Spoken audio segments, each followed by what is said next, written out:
perguntar para vocês se a opinião que vocês têm sobre água é uma opinião positiva ou negativa. Então, Eu sou horrorosa. é o quê? A sogra? A sogra de homem é uma bênção. A sogra que é um desastre, a sogra de mulher. Não, mas a sogra de mulher é que fica... Não é? Muito bem.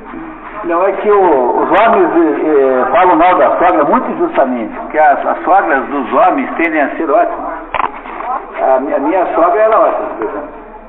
Agora, as sogras de mulher é que são mais implicantes com as noras, né? Eu conheço um casal, por exemplo, não vou dizer nome, você nem conheceriam também, em que a sogra vai à casa do filho verificar se as roupas estão bem arrumadas. Ela vai lá e faz uma inspeção, assim, de vez em quando. Pode uma coisa dessa? Bom, então, eu queria então, se vocês toparem continuar, nós estamos lendo a história de uma situação amorosa entre Otelo e Desdémona, que é uma moça da nobreza veneziana, e o Otelo é, em princípio, nobre, porque nos é dito no começo da história, o próprio Shakespeare... Então, pessoal, vamos concentrar agora. Então, o próprio Shakespeare nos diz no começo da história, tá? O próprio Shakespeare nos diz no começo da história que o Otelo é o nobre, a serviço de Veneza. E ele é uma pessoa da África. Mas se ele é berbere do norte da África ou se é da África negra, isso tanto faz. No fundo, seja um caso ou outro, haverá, o que o Shakespeare queria com isso era criar um contraste muito grande entre os dois cônjuges, apenas isso. E a discussão sobre se é uma coisa ou outra é uma discussão ociosa em última análise, como há milhares de discussões ociosas, como por exemplo se a Capitu de fato traiu o Bentinho ou não. Aí tem outro caso de uma discussão completamente ociosa. Por isso que eu digo para vocês que esse negócio chamado literatura é uma praga, sabe? Que, embora a gente lide aqui com textos literários, quando a gente perde de vista o interesse pelo conteúdo da obra, a gente passa o resto da vida debatendo essas coisas. São os debates bizantinos por excelência, né? Se houve ou não a traição, se o Otelo é... Uma vez um crítico estabeleceu esse negócio do bizantinismo do debate literário, assim, quantos filhos tinha a Madame Macbeth? Então, a rainha Macbeth, quantos filhos tinha? Aí, apenas para mostrar o quanto a gente pode perder tempo na vida para descobrir uma informação como essa, cujo resultado não tem a menor importância do ponto de vista da obra Macbeth. Então é isso, né? Então, no fundo, nós não vamos discutir questões literárias aqui. E o que nós sabemos é que houve um casamento aí muito surpreendente entre a Desdémona e Otelo, e os dois então foram para Chipre para atender uma possível batalha que nunca houve, porque uma tempestade destroçou a armada turca, que era a armada inimiga, e então o Iago, que está profundamente infeliz com a nomeação de Castro para lugar-tenente, né, para o cargo de lugar-tenente, e que tem desejos de vingança, porque desconfia que Otelo teria saído com a mulher dele, e que também tem desejos carnais por Desdémona, se encarrega aqui então de fazer um envenenamento enorme do Otelo, que aos poucos vai cedendo a ideia, a hipótese de que a sua mulher é infiel.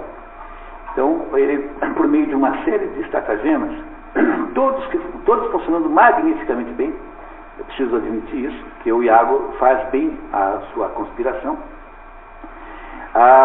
O Mouro Otelo vai aos poucos se convencendo da infidelidade da sua mulher. Não é isso? E então foi nesse ponto. Nós paramos, vamos agora ao ato 4 da página 12. Estamos no ato 4. João, faz favor. Ato 4.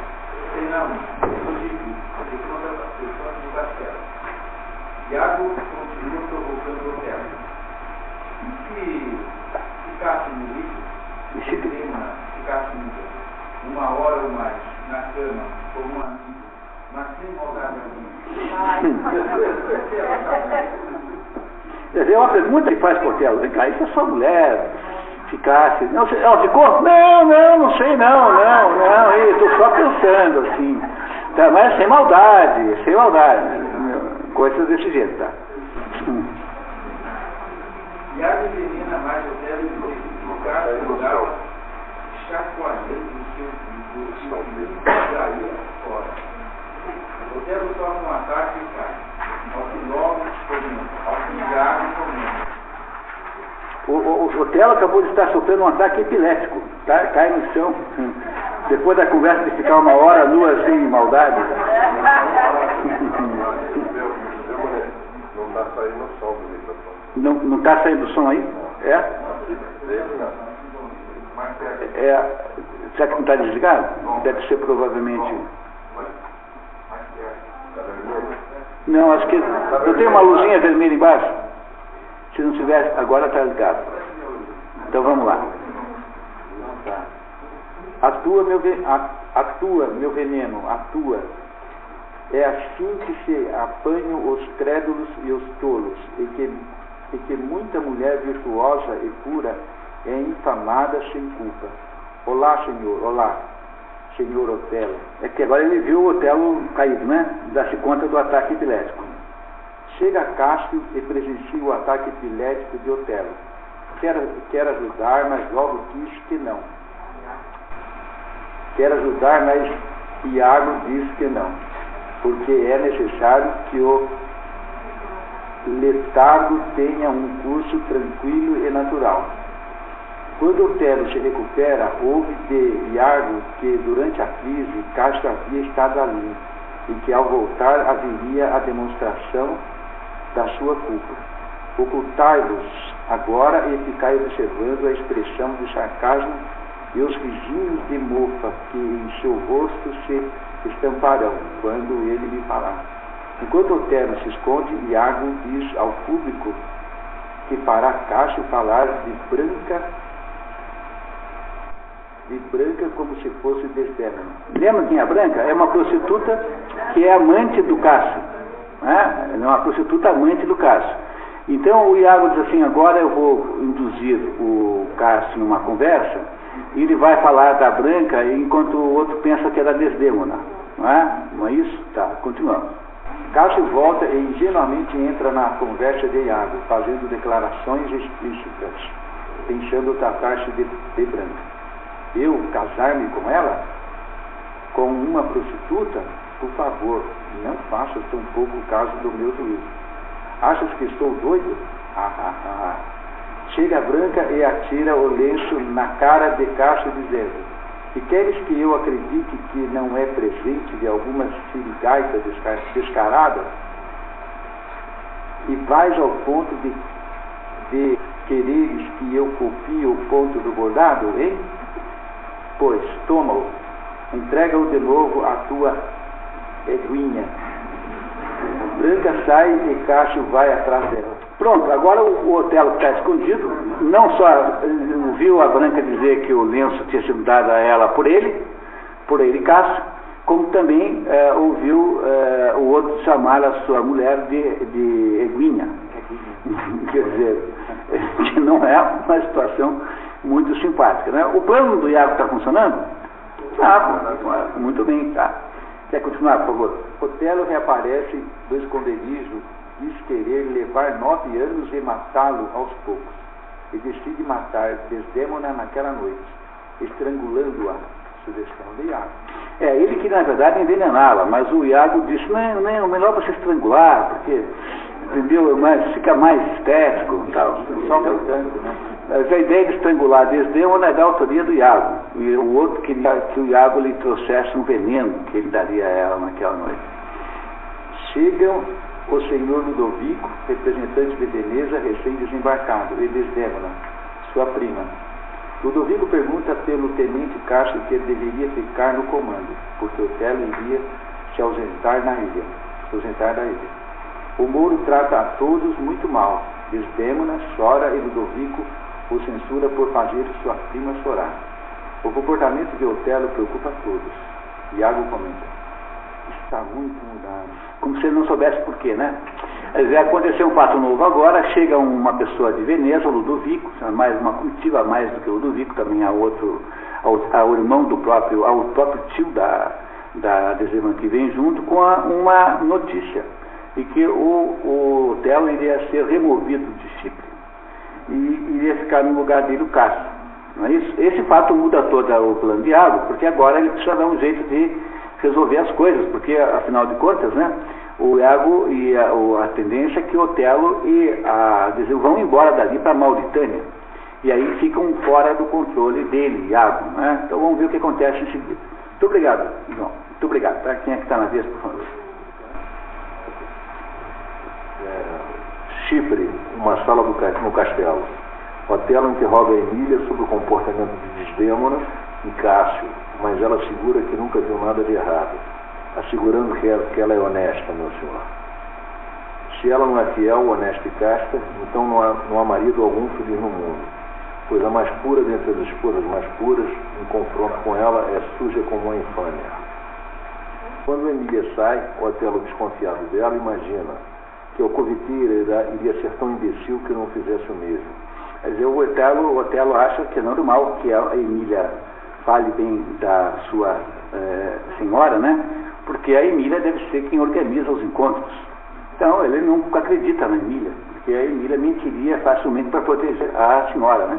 Afinal, trata-se da própria alcoviteira. Alcoviteira aqui no sentido da pessoa que organiza os encontros, né? É uma expressão antiga, hoje não se fala mais. Você chamou alguém de alcoviteira ultimamente? Não. Então, né? Não, a cafetina é diferente, porque ela é uma pessoa profissional, né? A alcoviteira não é profissional, ela é uma organizadora de encontros, tal, mais ou menos suspeitos. Entra Desdemona e Otelo pede-lhe: deixe-me ver teus olhos, olha bem para mim. Desdemona, assustada, diz ao marido que sente em suas palavras um violento furor, mas não entende nada. Ele faz com que ela jure pela sua castidade e ela conclama o céu como testemunha. Ela se declara honesta e ele a compara com as moscas do verão, que nos açougues, umas sobre as outras, desovam na sujeira. Ó meu Deus, que fiz eu de mal sem o saber? Pois este pergaminho alvíssimo, este livro tão precioso, terá sido feito para escrever-se nele prostituta? Fizeste de mal, e ainda perguntas, a mim, o vaso público? Bastava que eu pensasse na rastas passões. Para chamar alguém de vaso público é uma ofensa muito grande. Vaso público significa uma pessoa pública, né? Uma mulher pública. Vaso público, você é uma mundana, né? Nesse sentido, é que ele chamou a mulher de vaso público. Veja como essa conversa é uma conversa horrível, né? No fundo, né? Se houvesse aqui um ator de verdade, se fosse uma peça, nós estaríamos todos muito chocados, na verdade, com isso. A gente até acha um pouco de graça, mas com atores de verdade, isso aqui seria terrível de ouvir. Chocante, seria angustiante ouvir essa história aqui. Para que uma fornalha ardesse no seu rosto e reduzisse as cinzas do pudor.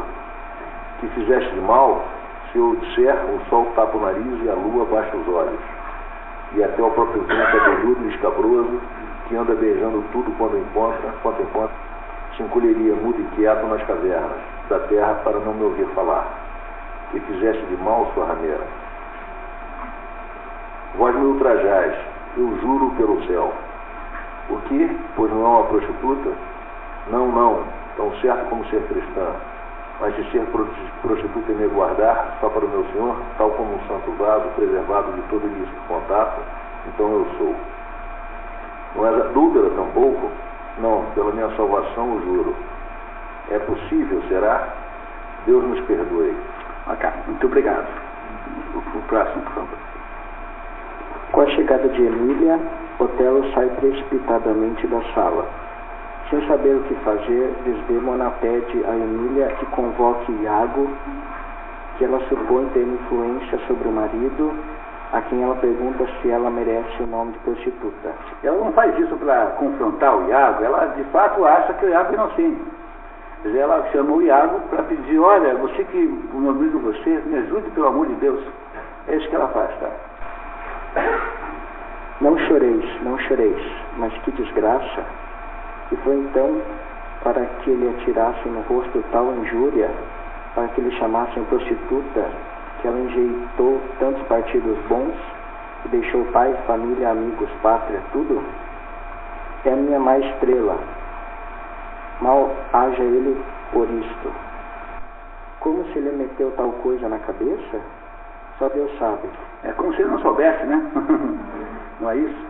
O Shakespeare faz frequentes menções astrológicas. Quer dizer, quando ela diz que é minha má estrela, ela está querendo dizer que ela não, astrologicamente é que atraiu essa desgraça assim. Né? Esse é o sentido dessa expressão, é minha estrela.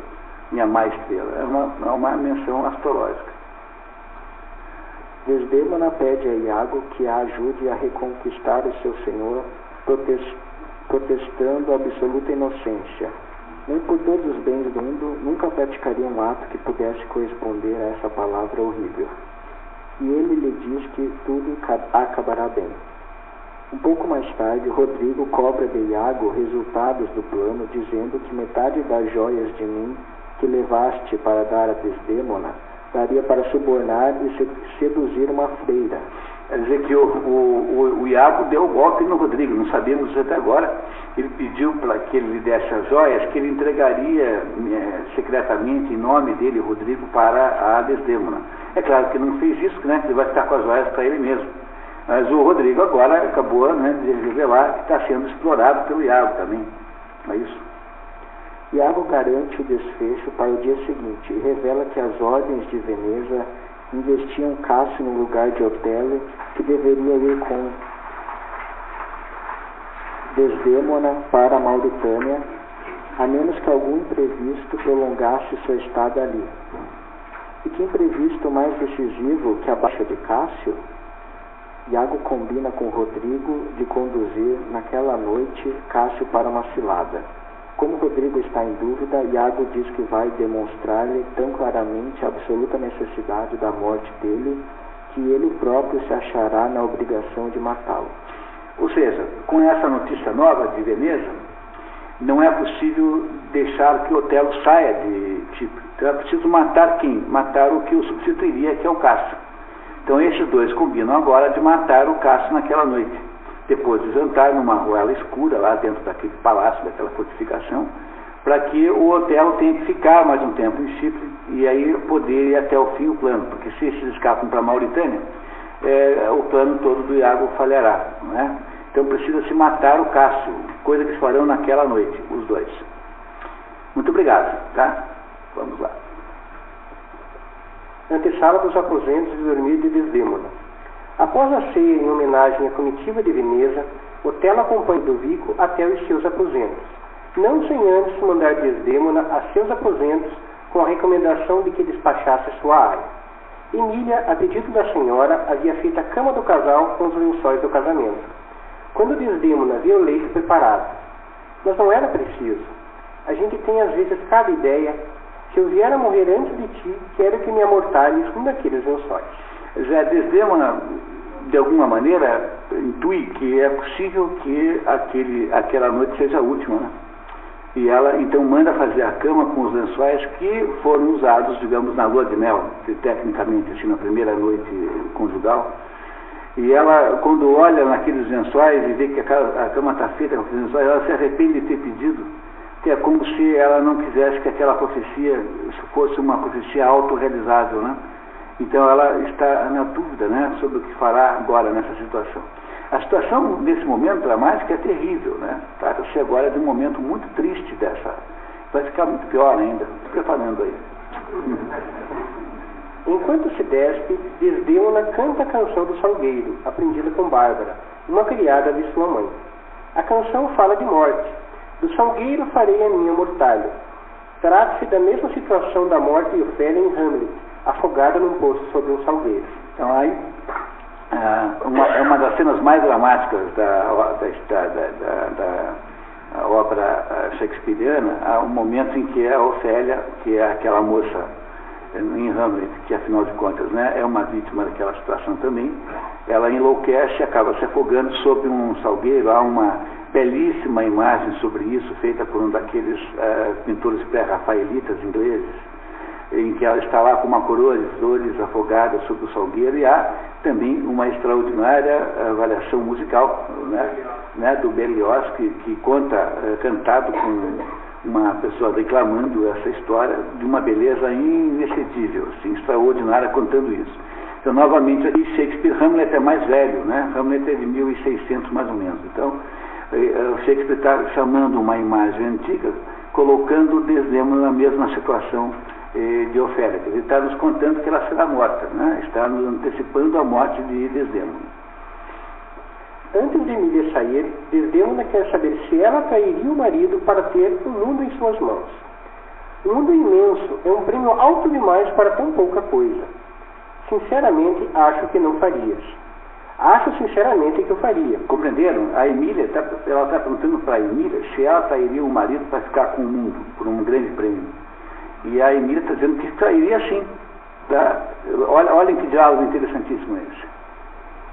Acho sinceramente que eu faria. E depois de eu ter o feito, o desfaria. É claro que não o faria por um anel, nem por umas medidas de cambraia. Linho, né? Cambraia é linho. Nem por vestidos, saias, chapéus ou por qualquer outra insignificância. Mas pelo mundo inteiro, quem não poria uma coroa de chifres no marido para o tornar monarca? Por tal prêmio, arriscaria até o purgatório. Pois, maldito fosse eu se cometesse tal erro em troca desse mundo inteiro. Ora, esse erro só é erro perante o mundo. Desde que em recompensa do vosso erro o mundo passasse a ser vosso, o erro seria um erro no mundo que vos pertenceria, e então poderíeis o vosso talento transformá-lo em acerto. O errado passaria a certo. Olha, essa parte é de uma importância tão importante. Esse diálogo aqui é fundamental. Não tirem da cabeça, tá? Depois nós voltamos a ele. Não creio que haja mulheres assim.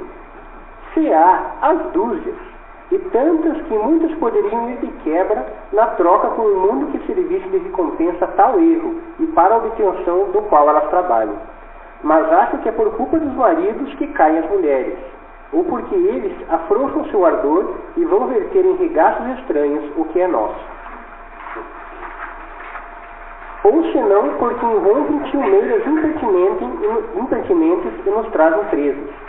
Seja porque nos batem, ou enfim porque em casa reduzem meus gastos com mesquinhez. O fato é que, se errarmos, são eles os culpados. Que diabo nós também temos fel, e ainda que mansas sabemos nos vingar. Convençam seus maridos de uma coisa, que as mulheres como eles têm sentido, que veem, cheiram e têm paladar, tal qual como eles para distinguir o que é doce e o que é amargo. O que é que os leva a nos trocar por outras? A vontade de variar? Pois bem, vá lá que seja. Arrastam a paixão? Vá lá também. É por fraqueza que erram? Sim, que seja. E porventura, cá do nosso lado, nós não teremos, como os homens têm, paixões também, ânsias de variar e fraquezas da carne? Pois então, que eles nos tratem bem, ou se não saibam que é só para mal deles, afinal, que tão bem nos ensinam a agir mal. Boa noite, que eu jamais no mal com o mal aprenda, e antes, para agir bem, me sirva ele de emenda.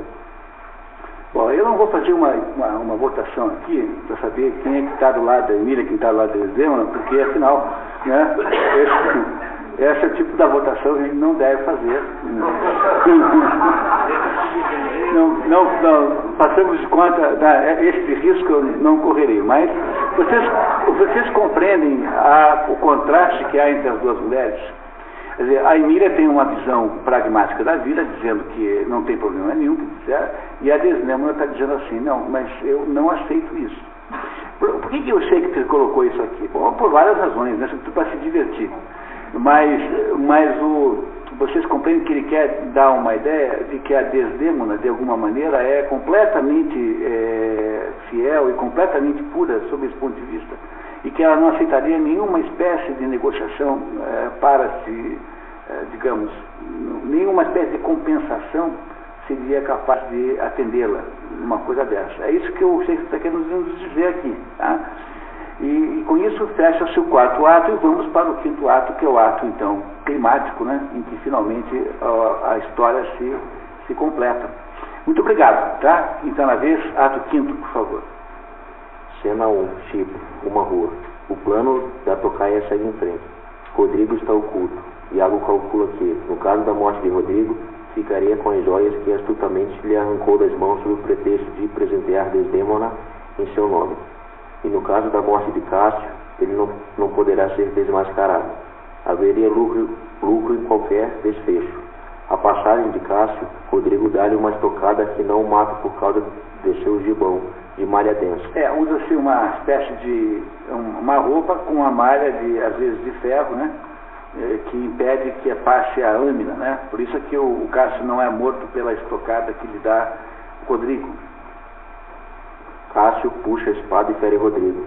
Iago sai do esconderijo e fere Cássio pelas costas. Há grande agitação e gritaria. Nos seus aposentos, Otelo conclui pelos gritos que o honesto Iago havia cumprido sua palavra. Todos correm atender a Cássio, que se lamenta aos braços de seus ferimentos. Iago pergunta fingindo indignação: quais foram os bandidos que te fizeram isso? Miseráveis cães. Chega Rodrigo, ferido, para pedir ajuda a Iago, e Iago o atinge com a espada, confundindo com um dos ladrões que haviam atacado Cássio. Chega Bianca e atende Cássio, que se esvai em sangue. Chega Emília e Iago explica. Iago: Cássio foi atacado de emboscada, na escuridão da noite, pelo Rodrigo e uns outros que fugiram. Cássio quase foi morto e Rodrigo morreu. Pronto, e aí o Iago tenta fazer a sua versão dos acontecimentos. Na verdade, quem matou o Rodrigo foi ele mesmo, ele, Cássio, ele Iago, e quem feriu o Cássio por trás também foi ele, Iago. No entanto, com isso ele espera ter se livrado do Rodrigo e ter ficado com as joias. E agora a situação do Cássio, que está ali ferido, mas não gravemente, né, é o problema que ele tem que resolver, não é isso? Tá? E aqui acontece, e aqui é um momento muito importante. Quer ler, continuando, por favor? Como o Branco é a última pessoa que havia estado com Cássio, Iago aprende teatralmente.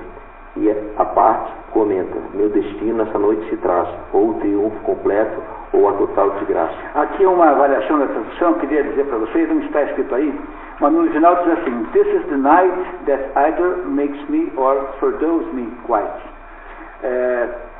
O modo como está escrito no original autoriza a você traduzir isso como diz assim: é a noite que fará com que eu possa dar certo ou errado. Quer dizer, aqui é como se a noite, se vocês repararam bem, talvez não tenham percebido, porque o resumo não é capaz de captar essas sutilezas, mas essa é uma peça noturna.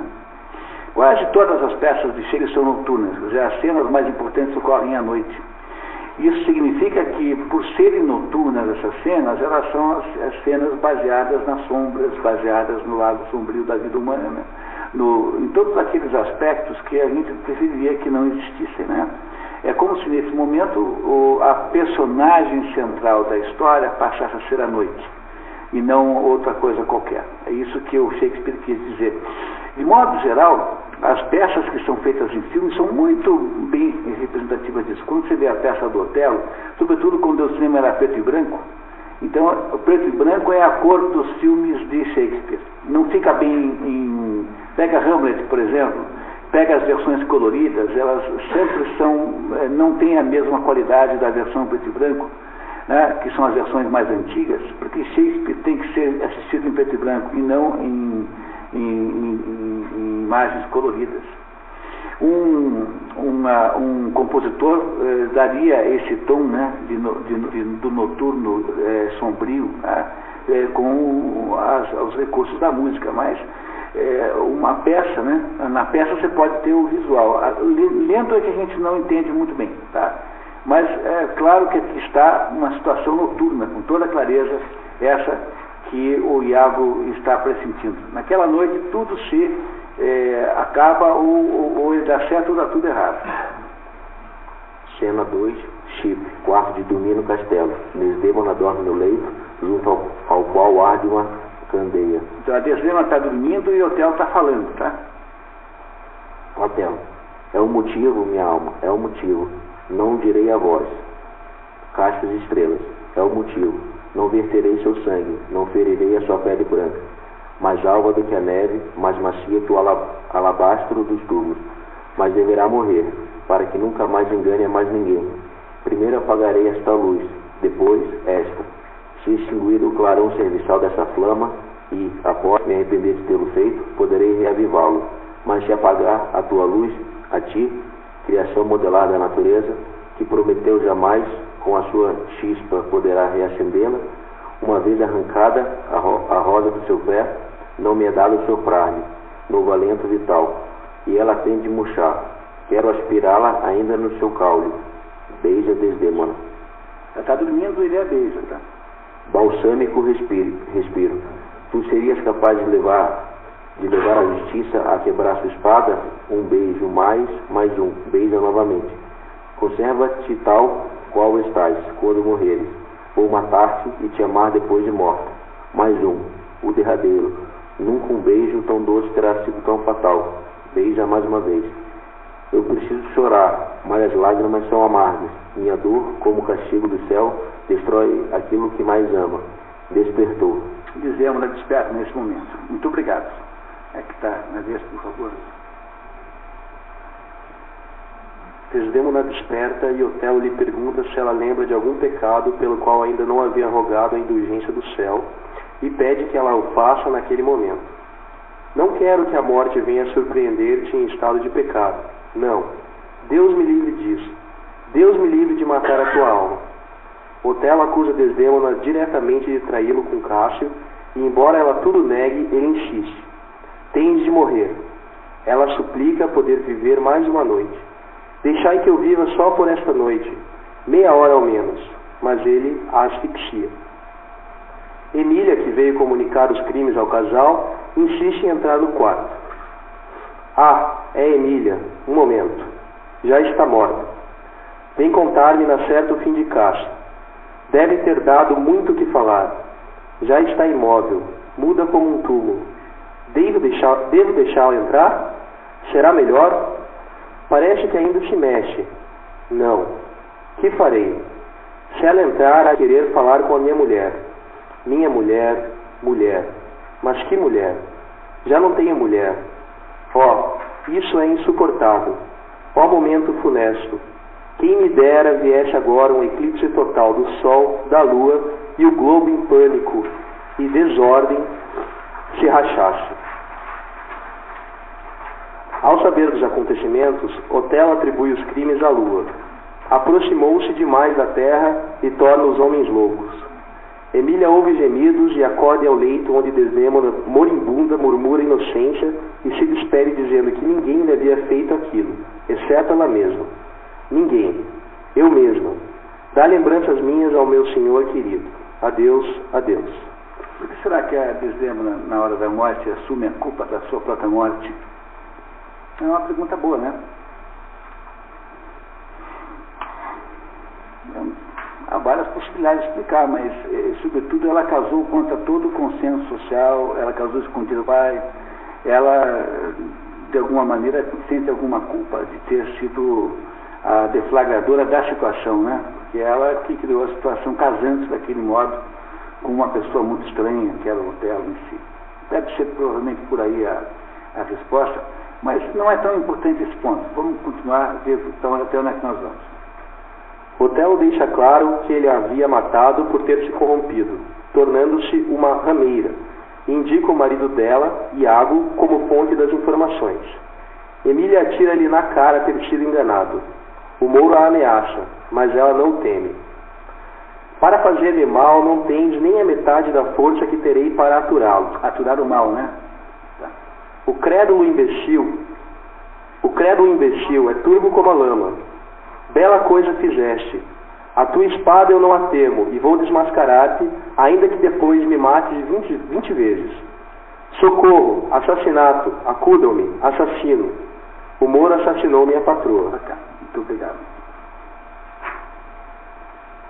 Os gritos de Emília atraem todos, incluindo Iago, que, acusado de caluniador por sua mulher, responde: eu disse o que pensava e não foi mais que aquilo que ele próprio julgou que era patente e justo. Você vê que covarde, né? Foi o como é que é? O Delúbio? Mesma coisa. Otelo cai sobre o leito de Desdémona. Emília o acusa. Assim, anda, estrebucha e ruge, pois mataste a mulher mais pura entre as que possam andar na terra de cabeça erguida. Otelo insiste em acusá-la de infidelidade, alegando a prova do lenço. Emília reage. Tu, estúpido mouro, o lenço de que falas eu o achei por acaso e dei-o ao meu marido, que vivia a pedir-me que o roubasse. Otelo, caindo em si, precipita-se contra Iago, que se desvia e fere mortalmente Emília e foge. O Iago é que fere a mulher, tá? Isso, o Iago é que fere a mulher pelas costas e sai correndo. A aia canta uma estrofe da canção do Salgueiro e morre. Otelo, tendo nas mãos uma espada espanhola, temperada no gelo de um regato, declama: olhai, tenho uma arma na mão. Jamais, em dia algum, lâmina alguma melhor que esta pendeu da cintura de um guerreiro. Tempo houve em que este braço, prolongado por esta nobre espada, abriu caminho através de barreiras 20 vezes mais fortes do que a vossa resistência. Ó fanfarrice vã, quem manda em seu destino? Mas já não sou o mesmo. Assim, nada temais, por eu estar armado. Aqui termina a viagem. Aqui chega o meu barco ao derradeiro porto. Recuais de temor? É vão temor. Basta que alguém encoste um trêmulo caniço contra o peito de Otelo e ele retrai-se. Ah, que será de Otelo? Como estará teu rosto, Deus ditosa? Tão lívida que estás, como a tua camisa. No juízo final, quando nos encontrarmos, será por causa deste teu semblante que minha alma ruirá, precipitada lá dos céus para os braços das fúrias infernais. Como estás frias, minha filha, fria, tão fria, como a tua castidade. Execrável escravo, açoitai-me, demônios, despojai-me do gozo imerecido desta visão celeste. Lançai-me aos vendavais, requeimai-me no enxofre, engolfai-me em abismos de fogo liquefeito. Desdêmona, Desdêmona, está morta. Ó. Muito obrigado. São trazidos Cássio numa cadeirinha e Iago escoltado por oficiais. Otelo fere sem gravidade Iago com a espada. Diz que o que o havia movido não havia sido o ódio, mas a honra. Admitiu também ter tramado contra a vida de Cássio e pede-lhe perdão. É revelado que nos bolsos de Rodrigo havia 2 cartas incriminadoras contra Iago. Cássio esclarece o caso do lenço e Otelo conclui: Neste fui. Um oficial revela que Rodrigo, antes de morrer, havia acusado Iago por sua morte. Ludovico comunica a Otelo sua destituição, a nomeação de Cássio como governador do Chipre e condena Iago. No que toca a esse monstro, se existia engenhosa tortura que o lacere, sem lhe tirar a vida, alongando ao contrário o seu suplício, seja-lhe aplicado. Antes de ser levado para o cárcere, Otelo apunhala-se, cai sobre o corpo de Desdêmona e morre dizendo: dei-te um beijo ao matar-te e ora desejo ao me matar morrer dando-te um beijo. E acabou a história.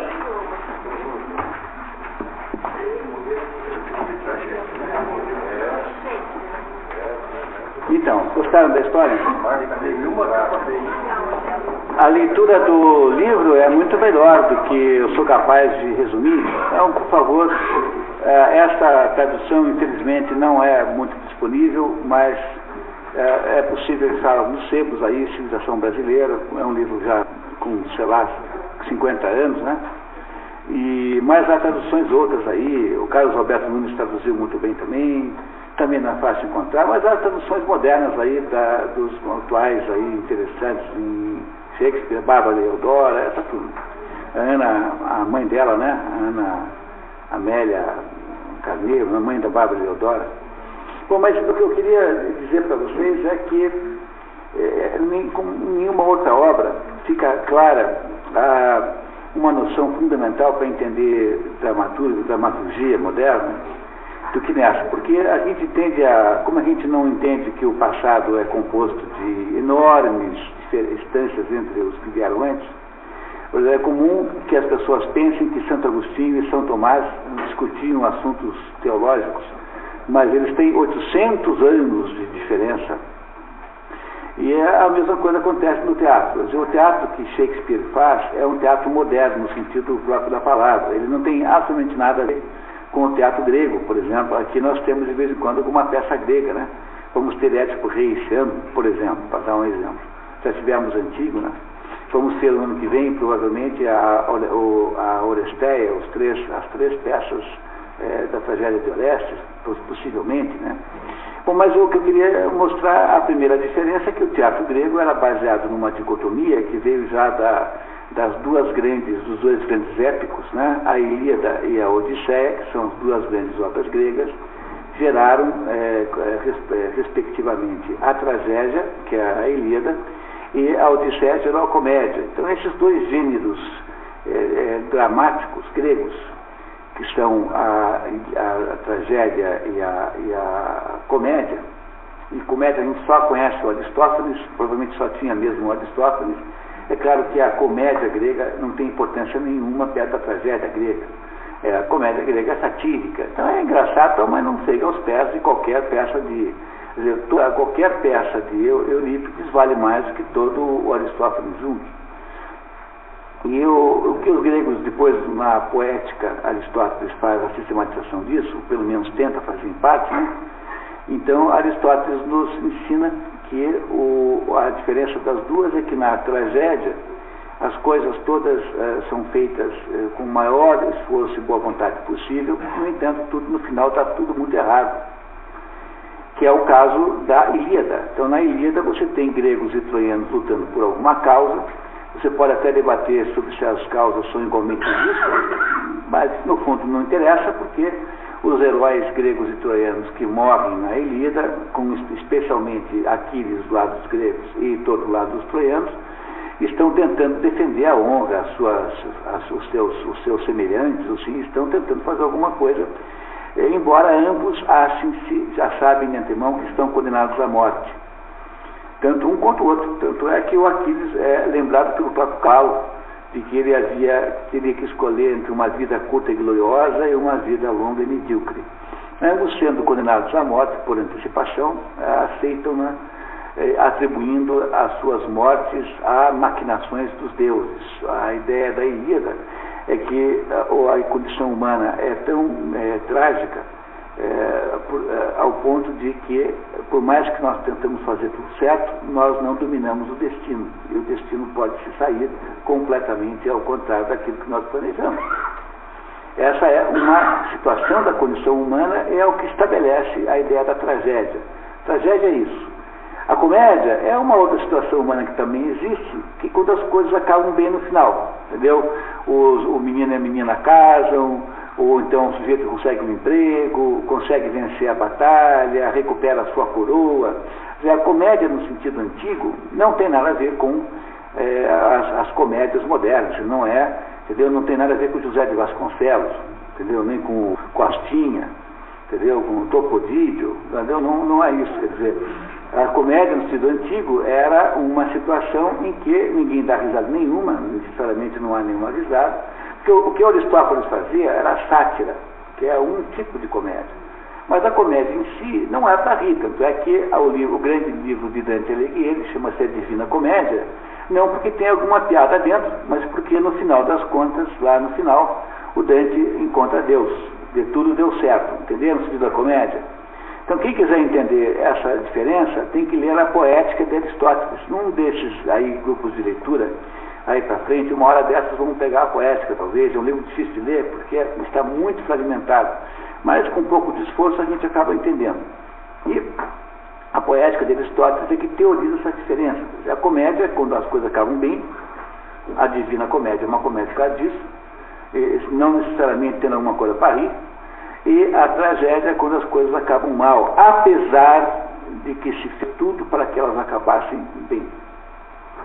Ora, isso é uma coisa de muita utilidade na vida entender isso, porque você começa a entender alguns mistérios aí que no nosso entorno, né? Por exemplo, vai acontecer com você, se é que já não aconteceu, certamente aconteceu muitas e muitas vezes, que apesar de todos os seus esforços e de você ter feito tudo certo, no final as coisas não saíram como você queria. Mas também acontece outra situação, que às vezes você se esforça e acaba dando certo. Esta ambiguidade do destino é aquilo que o Boécio explica naquele livro A Consolação da Filosofia como sendo incontrolável. Quer dizer, a uma coisa chamada fortuna, destino, que no fundo você não entende, você não controla e não é capaz de modo nenhum de entender. Essa é uma conclusão muito importante de todo o esforço de compreensão do mundo, que embora você seja responsável pelos seus atos pessoais, moralmente responsável pelos seus atos, você não controla o seu destino, porque os seus atos não são necessariamente produtores do destino com que você sonha. E essa é uma dessas tensões trágicas da humanidade. A condição humana é assim. Muito bem, então o mundo antigo conhecia duas formas básicas de fazer teatro, que era ou a comédia, que as coisas terminavam bem, ou a tragédia, que as coisas terminavam mal. Mas quando termina mal, não é porque alguém tenha feito alguma coisa de mal, para que aquela coisa terminasse mal, compreenderam? Que acaba mal de todo jeito, mesmo quando você se esforça para acabar bem. É o sujeito que está trabalhando demais porque quer sustentar a família, e aí tem um ataque cardíaco, tem lá um problema de saúde. Ele fez alguma coisa de errado, ele queria algum mal. Ele não fez mal nenhum, ele tentou fazer apenas o que lhe parecia ser bom. No entanto, ele acaba sendo vítima disso mesmo. O sujeito que dorme no volante, mata uma família sem querer, ele não tinha nada contra aquela família, mas acabou virando uma tragédia, apesar de não ter tido nenhuma má intenção. A vida humana é composta dessas situações o tempo todo. Ora, o teatro de Shakespeare não é assim, porque em Shakespeare não há nenhuma peça em que você possa dizer dela que tenha desses dois componentes, puramente falando.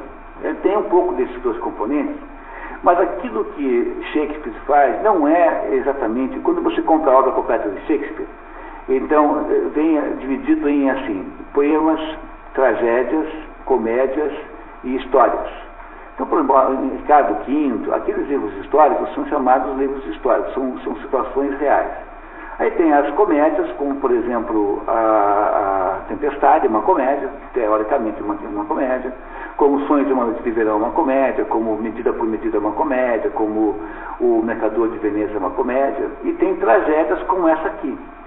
Que quando os modernos falam assim, eles estão de alguma maneira confundindo as palavras, porque não há uma diferença essencial entre essa história aqui, Otelo, né, que é capaz de estar em algum lugar de tragédia, mas não é, e uma tragédia de Eurípides. Porque a diferença que há fundamental entre esses dois jeitos de escrever é que nas tragédias gregas, aquilo que acontece com você, que destrói a sua existência, como por exemplo Édipo. Édipo é um sujeito que não sabia que estava matando o pai e casando com a mãe. Quer dizer, os fatos que acontecem com você na tragédia são todos fatos que não dependem da vontade de ninguém, a não ser dos deuses. Ou seja, são fatos que ocorrem independente de alguém desejar que aquilo ocorresse. Quem quis que Édipo se auto-enganasse? Os deuses, mas os deuses, afinal, não é apenas uma referência, né, muito dispersa, né, para a gente poder levá-las a sério, o destino quis. No caso do Shakespeare, no caso de Otelo, que nós acabamos de ler, não há os deuses atuando, mas existe um sujeito inescrupuloso, verdadeiro, real, chamado Iago, que produz todos os males que acontecem na história. Entenderam? Essa é uma diferença extraordinariamente importante. Isso que nós acabamos de ler não é tecnicamente uma tragédia no sentido grego, mas é aquilo que nós chamaríamos modernamente de drama. O drama, ele é diferente da tragédia, porque no drama concorre um elemento propositado, quer dizer, concorre alguém, um indivíduo, uma pessoa que vem para fazer o pior que puder, quer dizer, procura fazer o mal de propósito. É o caso do Iago, né? Acho que ninguém duvida mais disso nessa altura, né? No entanto, não há nenhum Iago, nenhuma tragédia grega. Porque mesmo, você pega, por exemplo, o caso de Castro. Castro é a maior tragédia em língua portuguesa já escrita. Castro conta a história de Inês de Castro, que é uma história terrível, está contada nos Lusíadas, no 4º canto, se não me engano, vale a pena ler, quem não tem o Castro pode ler nos Lusíadas. A história da Inês de Castro, que era uma moça por quem o príncipe se apaixonou, mas o pai do príncipe, que era o rei, não podia dar a moça em casamento, porque ela era de uma classe social inferior e ele tinha lá um acordo político que precisava fazer para manter o reino estável, obrigando o filho a casar com outra moça. E aí quando a moça então é morta pelo rei, mandada matar pelo rei, e depois quando o príncipe vira rei, ele manda desenterrar os restos da moça e passeia com ela, casando com aquele cadáver, né, com aquele esqueleto pelas ruas, comemorando aquela... Isso é uma tragédia, uma coisa terrível, mas isso é uma tragédia grega, porque mesmo que você considere que o rei possa ter sido exorbitantemente cruel, etc., ele não estava motivado para fazer o mal, estava motivado por digamos, objetivo de Estado, por uma razão de Estado, de manter o mundo estável. Compreendem isso? A diferença que há entre a tragédia e o drama? Aqui, Shakespeare não escreveu nenhuma tragédia nesse sentido. Tudo que Shakespeare escreveu eram dramas. Aquilo que se chama de tragédia são todos dramas. Sempre há uma alma má, como por exemplo no Macbeth, né? Tem a Lady Macbeth, tem aquelas feiticeiras todas, né? que produzem o mal. Como no caso de Hamlet, você tem o rei Cláudio, que é o usurpador e assassino do próprio irmão, como no caso, mais do que nunca, do Otelo, em que há aqui claramente a pior de todas as personagens shakespearianas, que é o Iago. No Rei Lear você tem as filhas más, a Goneril e a Regan, que são as filhas más, por contraponto a Cordélia, e você tem o Edmundo, que é de todos o pior, aparentemente ali, mas mesmo assim o Edmundo não é tão mal quanto o Iago, porque o Iago, no fundo, quer muito pior, quer muito mais mal do que quer o Edmundo. O Edmundo só quer ter o trono do irmão, né? Quer se matar o Edgar para ficar com o título de Conde de Gloucester, né? Mas esse aqui não, esse quer destruir aquele matrimônio, aquela situação a todo custo. Vocês então conheceram a pior das personalidades literárias já criadas por Shakespeare. Ninguém é tão mau quanto Iago. De todos eles é o pior. Mas sempre há alguém como Iago na obra shakespeariana. É claro que não há nas comédias. Nas comédias também tem. Só que nas comédias eles são muito mais leves, são quase que caricaturais, são engraçados os vilões das comédias. É como o vilão de novela no Brasil. São todos péssimos, mas todo mundo os adora de alguma maneira. Tá? Tanto é que não é possível ter novela aqui sem um vilão. Né? Faz parte da estrutura narrativa da novela de televisão a existência de um vilão que é nunca um vilão insuportável, sempre é um vilão caricatural ao ponto de até poder ser de alguma maneira, como o Dr. Smith do Viagem, como é que é lá, do Perdidos no Espaço. O que seria do Perdidos no Espaço se não tivesse o Dr. Smith? Seria insuportável. Não é? O que seria do Perdidos no Espaço, aquele filminho, com aqueles monstros de plástico e tal? Sem o Dr. Smith não teria nenhuma graça, não é? Na verdade, quer dizer, na comédia o vilão tem sempre uma aparência benigna em última análise, ele é engraçado, caricatural, tem sempre isso, mas na tragédia não, porque na tragédia estão os vilões verdadeiros, na tragédia, no drama shakespeariano, por exemplo, estão os vilões realmente malignos, como é esse Iago, de qual não se tira nada de bom.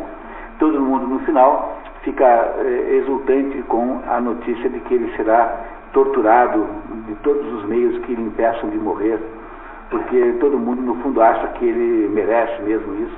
Então fica todo mundo feliz com a condenação que o Iago tem no final.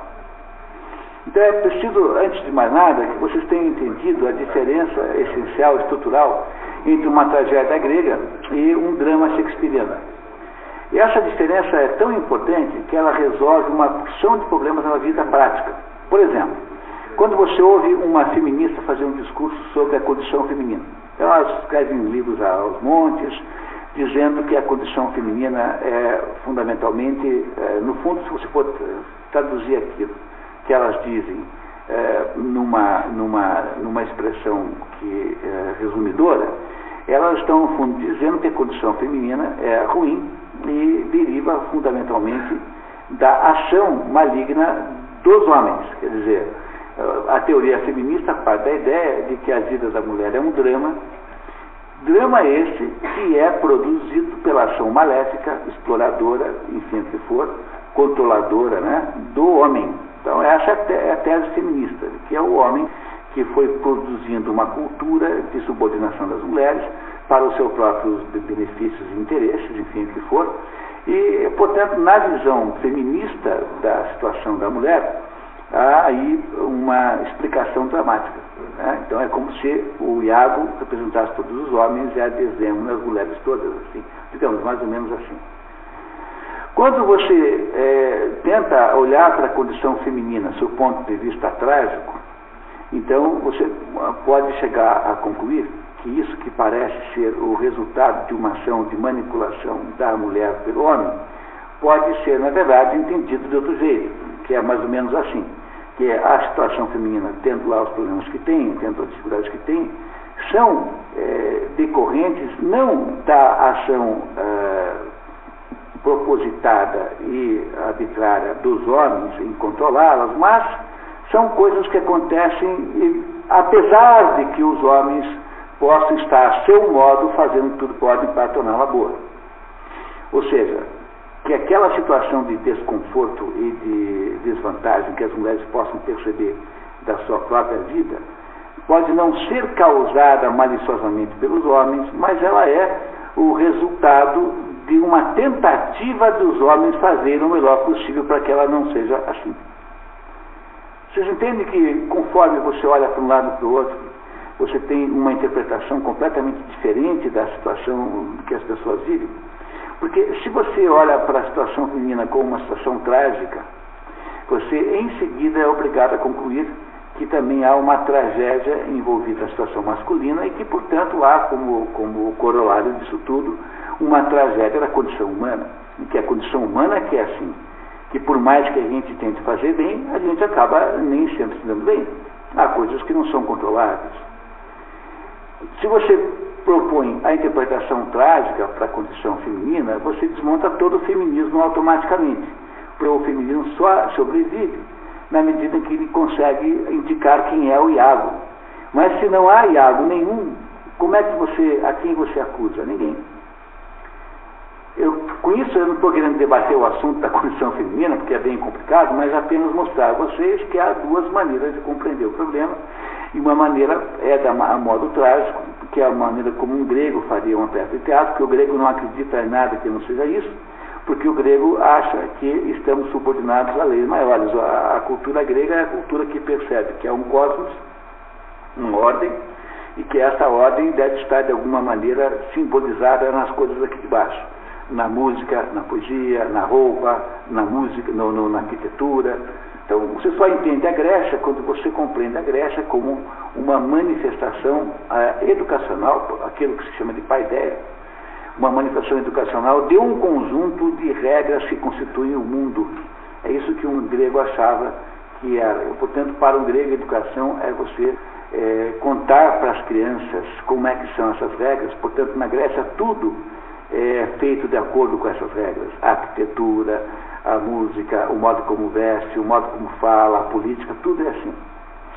No entanto, se você pretende manter o feminismo vivo, você precisa continuar com a hipótese de que há aí uma malignidade associada à vida da mulher, que é uma ação deliberada de controle e de subordinação da mulher aos interesses dos homens. Aí você continua achando que existe algum Iago nessa história que tem de ser denunciado sistematicamente.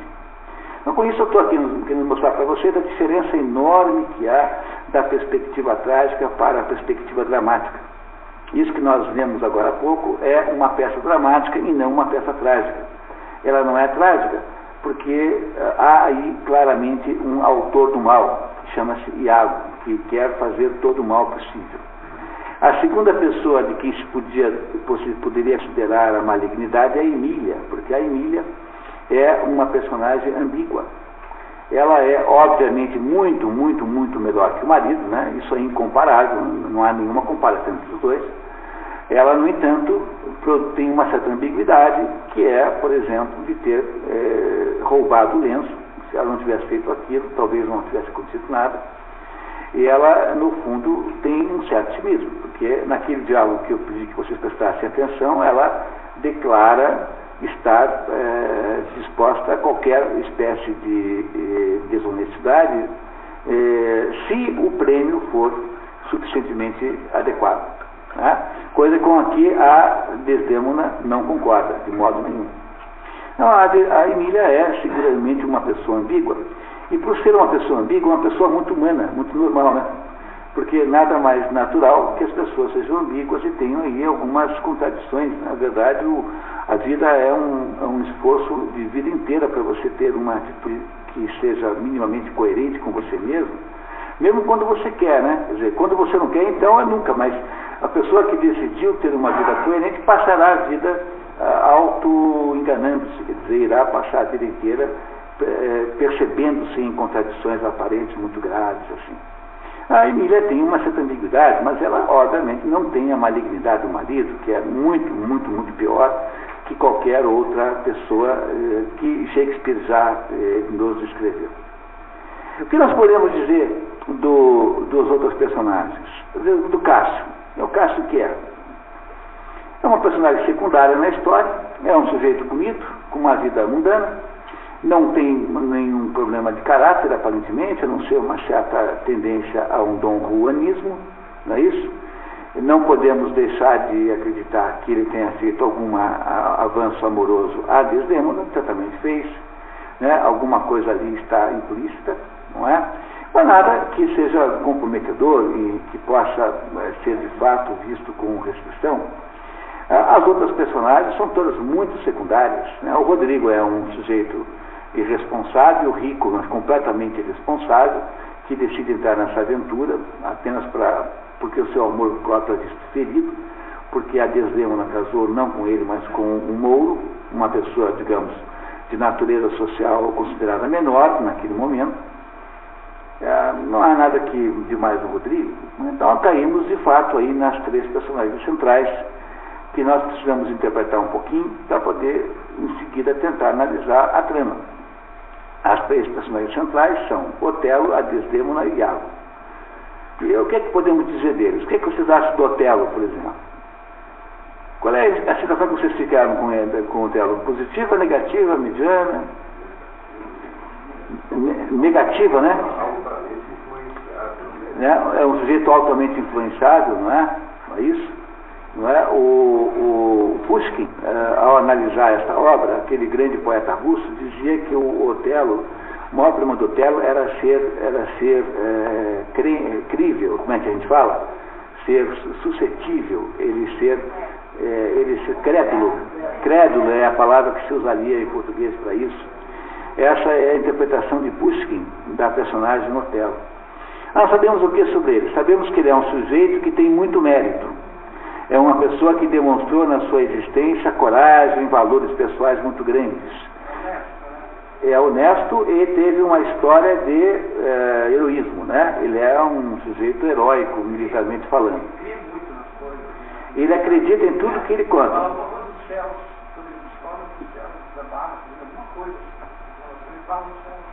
Muito bem. Então, sabemos que o Otelo, ele tem muitas virtudes, mas ao mesmo tempo ele tem um problema sério, que ele é dominável completamente pela conversa do Iago. Não é isso? O Iago, então, que parece ser o mais inteligente deles, né? Do ponto de vista da expressão inteligência, né? Inteligência no sentido popular da palavra, parece ser o mais esperto de todos eles, né? Não é isso? O Otelo, então, ele casa com essa moça de modo surpreendente, e é muito importante notar que esse casamento é muito surpreendente. E ele recebe não só a confirmação do casamento no Palácio do Doge, na Assembleia, como também recebe uma missão que poderia, caso tivesse sido executada, ou nobelizá-lo para sempre, né? Porque teria sido o vencedor daquela grande batalha contra os turcos.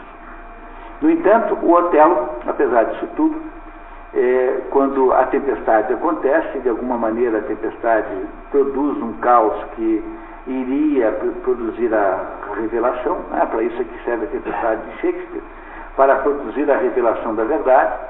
Ele vai se deixando controlar por um sujeito, um no Iago, que o controla completamente, não é? O controla tão completamente que nós seríamos achar ridículo o grau de argumentação que o Iago usa, como aquela história de que o outro lá agarrou à noite pensando que ele era a Desdémona, né? Não é isso? E sobre a Desdémona? O que é que nós sabemos sobre a Desdémona? Qual é a impressão que vocês têm sobre ela? Boa? Eu acho que a pessoa melhor de todas essas aí, né? Seguramente, não dá para imaginar ninguém melhor que a Desdémona. Ela é pura, ela é inocente, ela tem até uma inocência que a faz não perceber o perigo de excessivamente insistir no caso de Cássio, né? Porque aí a interpretação mais honesta parece ser que ela fez isso por ingenuidade e não porque ela tivesse qualquer espécie de queda por ele, né? E essa moça, no entanto, vai se enredando numa situação tão grave que chega no final da história mesmo se autoacusa do seu próprio homicídio. Ela diz que ela foi a causadora de tudo isso e morre de uma maneira digníssima, no sentido de absolutamente sacrificando por aquilo tudo. E, por outro lado, temos o Iago. O Iago, não sei se vocês se surpreendem com ele, mas eu fiquei muito surpreendido. É um sujeito de uma competência extraordinária. Ele controlou toda a situação do começo ao fim. Ele criou todas as movimentações por meio das quais as pessoas foram manipuladas. Nenhum dos seus planos deu errado, a não ser o último, aquele que ele tinha planejado, que era matar os dois, era o Cássio e o Rodrigo. Se a gente for pensar bem, qual teria sido a melhor solução para o Iago? E tentou fazer isso, né? Que o Cássio e o Rodrigo morressem naquela noite.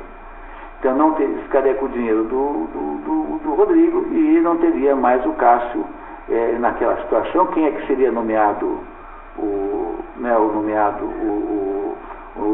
seu substituto de Otelo que iria para a Mauritânia? Ele ficaria com o lugar do Cássio, né? E teria o dinheiro todo acumulado, teria já um grande prêmio, ele teria revertido completamente a situação que ele mesmo criou. Não é? Além disso, eu queria muito que vocês reparassem o quanto o Iago é um sujeito argumentador. Ele tem uma espécie de dialética satânica o tempo todo. Ele está sempre argumentando com muito bom senso. Ele sempre coloca o problema nas partes certas. Ele tem uma argumentação que os outros todos não têm. É o único que tem assim uma argumentação explicativa, que consegue explicar alguma coisa dessa situação.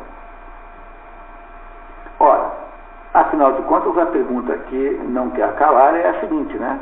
Como é que um amor tão extraordinariamente ideal como esse de Otelo e Desdémona foi acabar nisso que deu?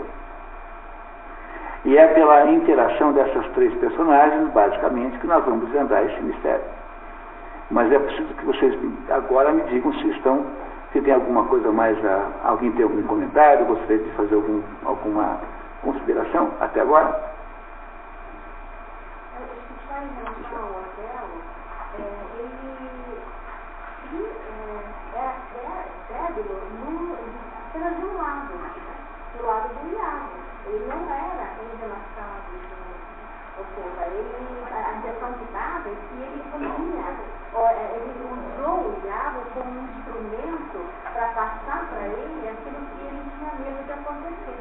Pelo grau de inferioridade, talvez, ou pela autoestima. Ele estava se autopunindo por ser mouro. E de repente, o que ele fazia? Ele foi propício para ele aparecer o Iago, que falava para ele aquilo que ele tinha medo, como você mesmo falou, de uma autoprofecia. Não, o que a Zaga está dizendo aqui, não sei se vocês todos ouviram, porque ela falou sem o microfone, é que como se o Otelo desejasse aquele desfecho, porque no fundo ele achava-se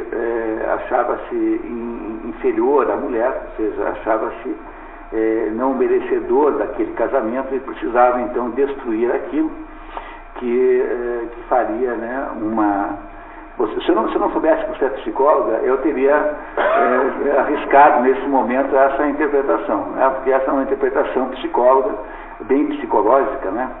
A ideia de que ele havia feito uma transferência, não é isso que fala assim, uma transferência da sua baixa autoestima para o Iago, então, que se transformou numa espécie de carrasco consentido. Então, como ele não poderia recuar, então ele transformou o Iago no seu próprio carrasco, que o mataria em lugar dele. Assim. É uma boa ideia. Mas alguns fatos da história que talvez não autorizem completamente essa hipótese. Por exemplo, o Otelo, ele revela-se crédulo apenas do Iago, porque é a única pessoa com quem ele conversa a respeito do assunto. Que quando ele finalmente entra no assunto com a mulher, ele já está tão envenenado, já está tão fora de si, que ele não a ouve mais, não porque ele não tenha credulidade mais para com o que ela diz, mas porque as emoções associadas ao ciúme, associadas já haviam tomado conta completamente da existência dele, portanto ele ali não conseguiria mais olhar racionalmente para os fatos. Para que você possa olhar racionalmente para os fatos, é preciso ter as emoções controladas, aquilo que Aristóteles diz. Aristóteles diz que tem 3 almas. A nossa alma tem 3 componentes. O primeiro componente é o componente vegetativo, que é o componente que está presente em todos os seres vivos. É aquilo que faz com que as plantas e os animais cresçam, né, existam, quer dizer, é um componente, digamos, vegetal, que é autônomo. Há um segundo componente, que é a alma sensitiva. A alma sensitiva é aquela alma que está associada às emoções e paixões. E essa alma não pode ser autônoma, ela tem que estar subordinada à terceira parte da alma, que é a alma intelectiva, que é a alma racional, aquela alma que de alguma maneira manda na segunda alma. Então a alma sensitiva é a alma que parcialmente pode ser controlada pela alma racional, que é o comprovado quando alguém consegue controlar a raiva, por exemplo. Né? Então alguém, por exemplo, faz aí, você levou uma fechada no trânsito, você pode até imaginar matar quem fez isso. E se você não imaginou isso, você deve ter algum problema psicológico, porque é normal que você tenha assim, um mini surto psicótico desse. Mas o que acontece em seguida é que você diz assim, não, mas peraí, não vou matar ninguém por causa disso. Aí você retoma o controle sobre as emoções. Não é assim que uma pessoa normal faz? O normal é o sujeito que se deixa controlar por aquela emoção. Mas o normal é que você... É normal ter a emoção, completamente normal. O que é normal é você deixá-la solta e que você possa controlá-la. Então, o que acontece aí é que parece, embora a hipótese seja interessante, né, parece ser mais provável é que ele tenha sido, porque até o último minuto ele é crédulo da hipótese do Iago, né? Porque, veja, ele no final tem que ver a Emília dizer para ele que o lenço ela tinha achado, para que ele possa convencer-se de que o lenço foi um truque. Né? Finalmente, né?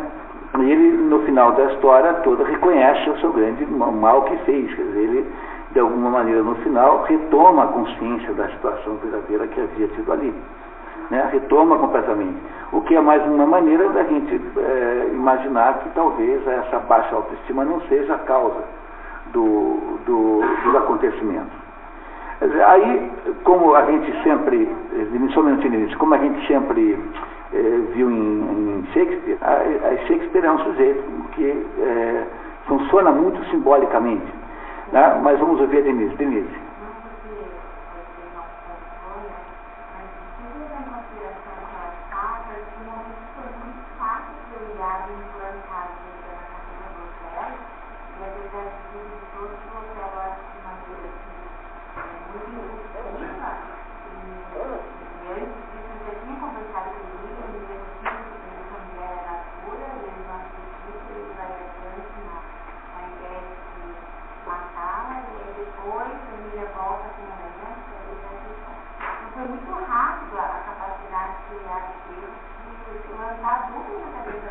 É um fato, é um sujeito que devia ter alguma malícia, mas ele não tinha malícia. Né?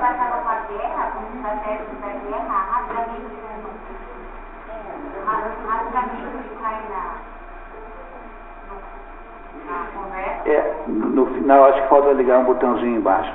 Né? Tem um pedaço que não está no resumo em que ele diz assim: Eu sou um homem da guerra que não entendo das coisas do amor. Né? Ele diz isso, eu devia ter posto, esse pedacinho faltou, porque às vezes alguns pequenos detalhes ajudam muito a entender a obra, né? E esse é o caso, esse pedacinho, por exemplo, deveria ter falhado. Se eu encontrar aqui rapidamente, acho que eu encontrarei, não é? Acho que está aqui, ó, quer ver? Bem no finalzinho da história, né? Então ele diz assim, ó.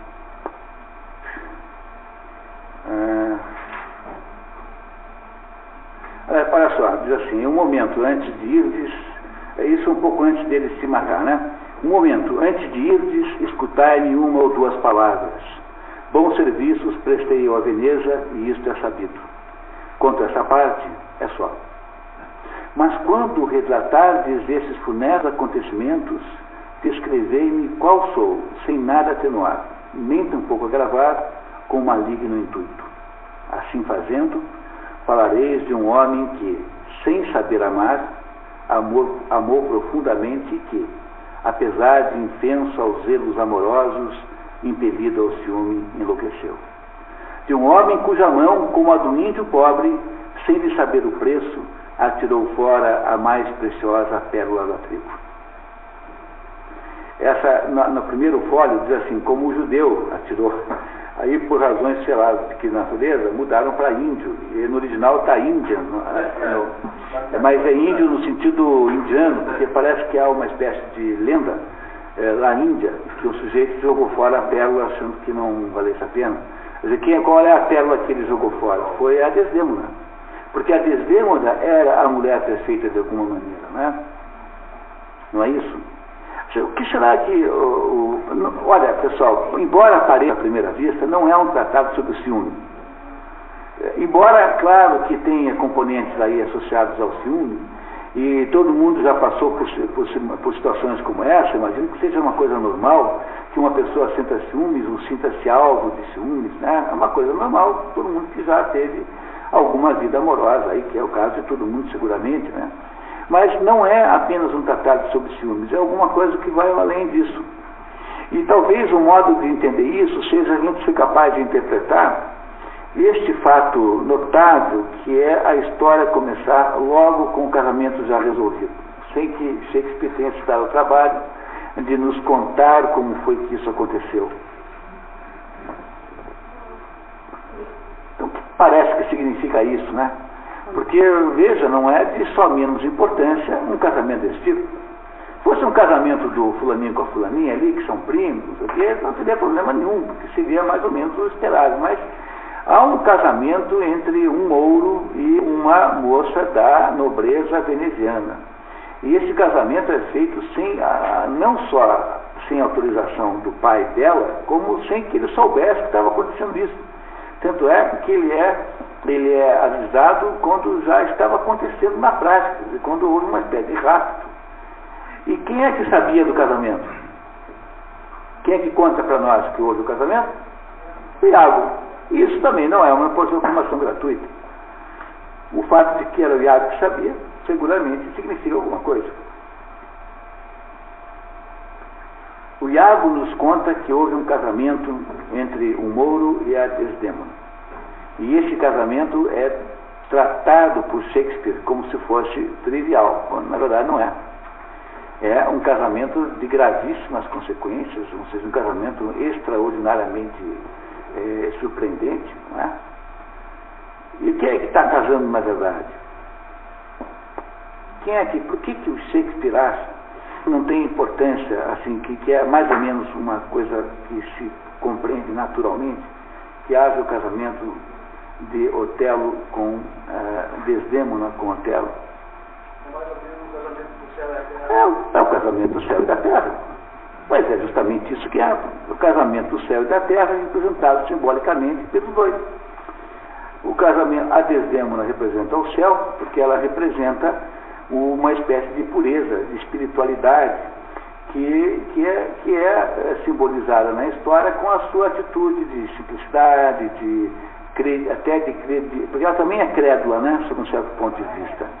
Ela não é crédula como o Otelo é, Quer dizer, ela é inimvenenável, o que o Otelo não é o caso. O Otelo é um sujeito que tem uma potência de ser envenenado e é de fato envenenado, não é isso?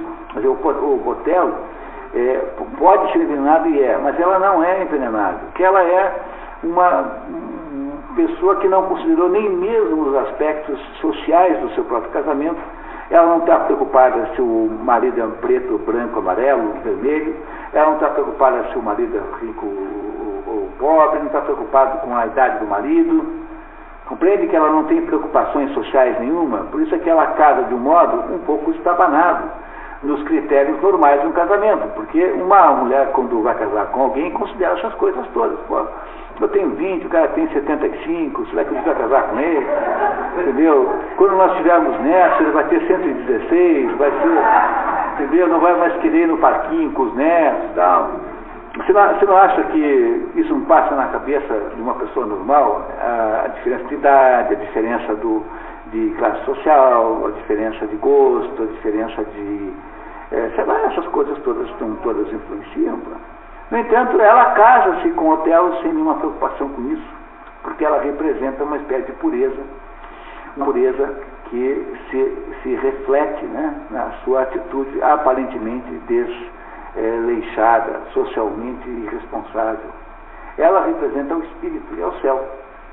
E o Otelo representa o contraste total disso, por isso que ele tem que ser muito diferente dela.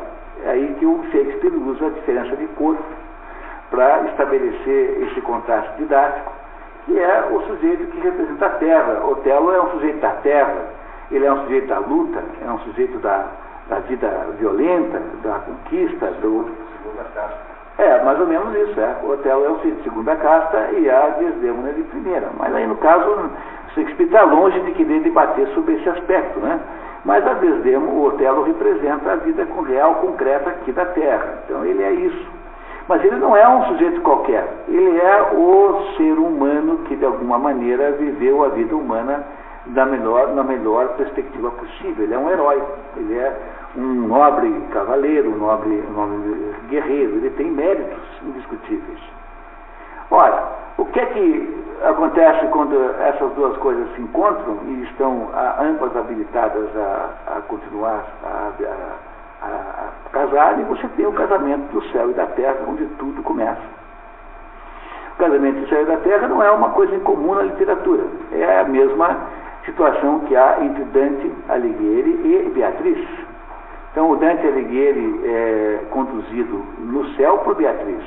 Quando Dante faz o passeio da Divina Comédia pelos infernos, ele é conduzido por Virgílio, que foi o seu poeta inspirador. Mas quando chega no purgatório, e agora vai se subir ao céu, o Virgílio cede a condução para Beatriz, porque agora não pode ser mais um humano como Virgílio, é preciso agora que o espírito conduza pelo paraíso. É por isso então que troca de Beatriz, de Virgílio para Beatriz.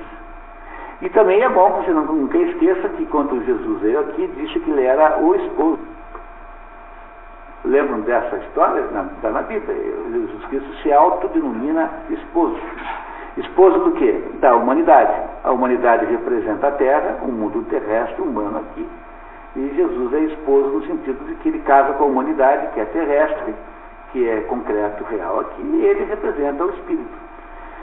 Esse matrimônio, portanto, do céu e da terra, é mais ou menos uma regra geral nas coisas humanas. Se você for pensar bem, é mais ou menos isso que acontece o tempo todo. O céu casa com a terra.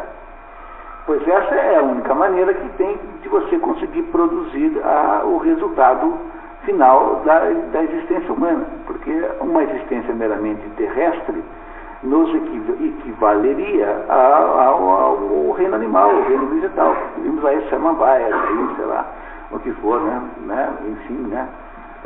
E o mundo que está aqui proposto nesse contexto aqui da história é que a humanidade só se completa se houver o casamento do céu e da terra. Ora, quem é que faz todo o possível simbolicamente para impedir que o céu e a terra casem? É o demônio. E o demônio é o único sujeito que sabia que o céu e a terra tinham casado. É por isso que o Iago começa contando para nós a história.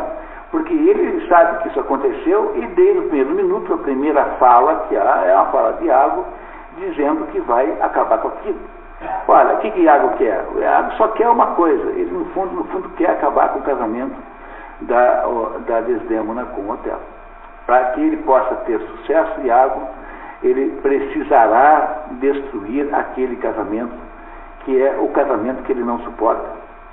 Veja, é claro que o diabo é essencialmente simbólico aqui nessa história, porque o diabo é analisado metafisicamente, porque a gente pode analisar o diabo fisicamente, aí você pode até imaginar que ele possa representar uma força escura, maligna e tal, mas quando a gente analisa metafisicamente a história, o diabo, o que é? O diabo não pode ter uma existência autônoma de Deus.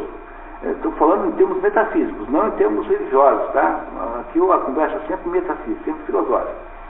Olha, se Deus é a potência criadora maior, se ele é simbolicamente a maior força de todas, o diabo tem de ser obrigatoriamente subordinado a ele. Ora, o diabo não pode ser inimigo de Deus, não pode ser porque seria ilógico por supor isso, né? Se você acha que isso é assim, você é maniqueísta. O maniqueísta é o sujeito que acha que esse mundo é conduzido por um embate entre o bem e o mal, entre forças boas e forças ruins, e que esse embate é que conduz a vida. Se você acha isso, você pertence a uma certa seita chamada maniqueísmo. A primeira coisa que você não é mais é cristão, porque essa é uma ideia absurda dentro do contexto cristão, por exemplo. Porque o diabo não pode ser igualado a Deus, tem que estar abaixo de Deus obrigatoriamente, porque Deus não seria Deus caso tivesse alguém para dividir o poder. Deus não pode ter nenhum inimigo e nada que se o desafie. Portanto, o diabo é o que, metafisicamente? Metafisicamente, o diabo é um aspecto, do mesmo modo que os anjos também são. Os anjos e os diabos, que são anjos caídos, são o quê? São aspectos da inteligência divina. Então, quando a gente fala em anjos, nós estamos falando em entidades que não têm corpo, são apenas entidades simbólicas. Claro que você pode depois imaginá-los no contexto físico e não metafísico, até representando criaturas específicas, podem até ter uma manifestação física. Mas metafisicamente falando, o que o diabo é? O diabo é alguma coisa na mente de Deus que, de alguma maneira, estabelece um obstáculo à existência humana. Vocês compreendem isso? Esse obstáculo não é um obstáculo maligno, como se Deus nos quisesse mal. Ele é um obstáculo no sentido físico da palavra obstáculo mesmo. Por isso que eu sempre digo que o diabo é uma espécie de personal trainer. Né? No fundo é isso, né? É um personal trainer de desgraça. Né? É mais ou menos essa ideia. Então, o que o diabo tenta fazer? O diabo estabelece um obstáculo, uma restrição a que esse casamento ocorra para que ele possa ocorrer verdadeiramente. Para que ele possa de verdade existir concretamente, é preciso que haja alguma resistência, alguma oposição. Por isso que a palavra Satã, em hebraico, significa opositor. Né? Oposição é Satã. E a palavra diabo vem da palavra diabolo, que é o contrário de símbolo. Esse símbolo é uma união das coisas todas, ver tudo junto. O diabo é diabolo, é a separação e a observação separada dos componentes. Então, isso significa que o Iago, nessa parte, cumpre simbolicamente um papel diabólico. Ele é um diabo perfeito, ele está o tempo todo maquinando pelas costas, ele é traiçoeiro.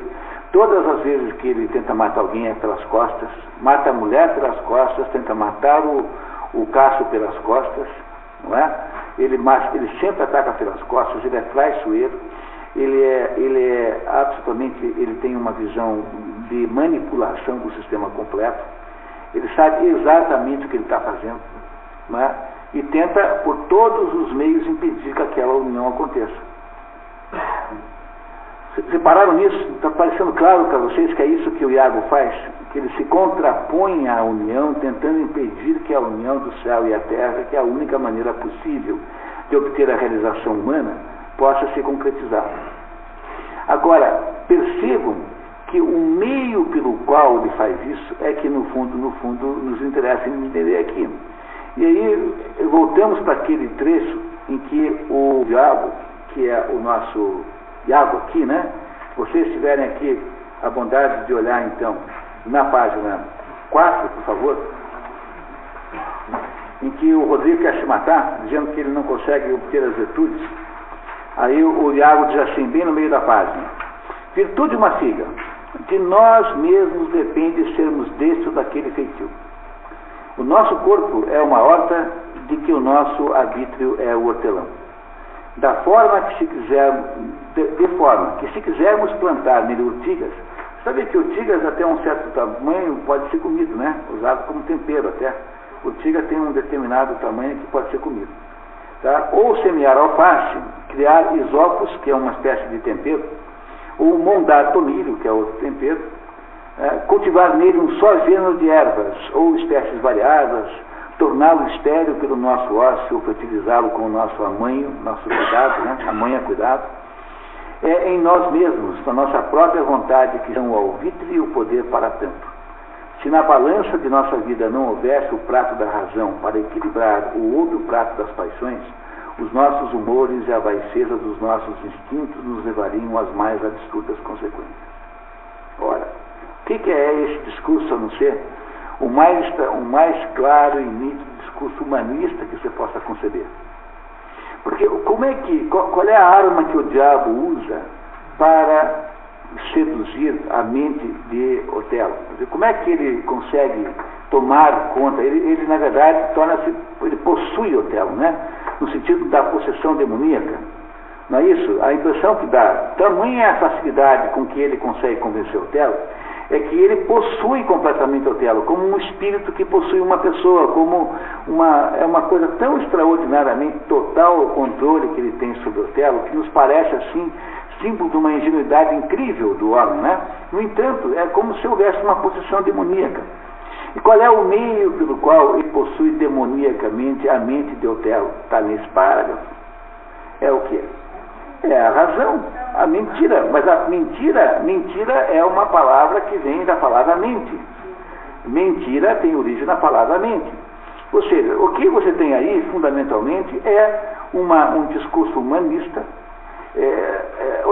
Qual é a idade em que o espírito e o corpo, né, o espírito o céu e a terra estiveram casados? É a Idade Média, que havia acabado, né, ali, dependendo do modo que você vê, centenas ou não de anos.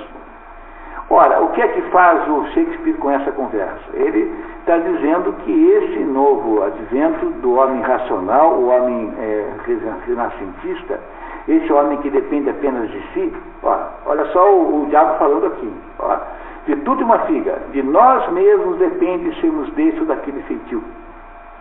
De nós mesmos depende sermos deste e daquele feitio. Não é a maior declaração da autonomia humana que você possa imaginar? Pois é, esse é o diabo que o Shakespeare está nos dizendo que apareceu nessa história. É o racionalismo humano, que é um pedaço do humanismo, que é a ideia que os seres humanos passaram a ter de que eles têm uma autonomia perante a vida e de que eles não dependem mais do céu para coisa nenhuma. Que não há mais tragédias e só há dramas, porque nós não acreditamos mais nos deuses. E como nós não acreditamos mais nos deuses, nós ficamos o tempo todo achando que se alguma coisa dando errada, tem de ter alguém que é culpado. Como nós não acreditamos mais que existam grandes mistérios, nós só acreditamos nos pequenos, quer dizer, reduzimos todos aos pequenos mistérios. Então, se você está doente, é porque certamente você está em desequilíbrio com alguma força da natureza, sei lá. Né? Se você foi à falência, é porque algum desequilíbrio você tem. Ninguém consegue imaginar que fatos da sua história pessoal possam ter uma origem misteriosa que vem de um âmbito absolutamente incontrolável por você e é preciso você passar a achar que você tem total controle sobre o destino da sua própria vida. Mas isso é isso que o Iago tenta fazer. O Iago é o homem renascentista, olhando por outro lado, né? Como é que o diabo faz para dissolver o casamento do céu e da terra?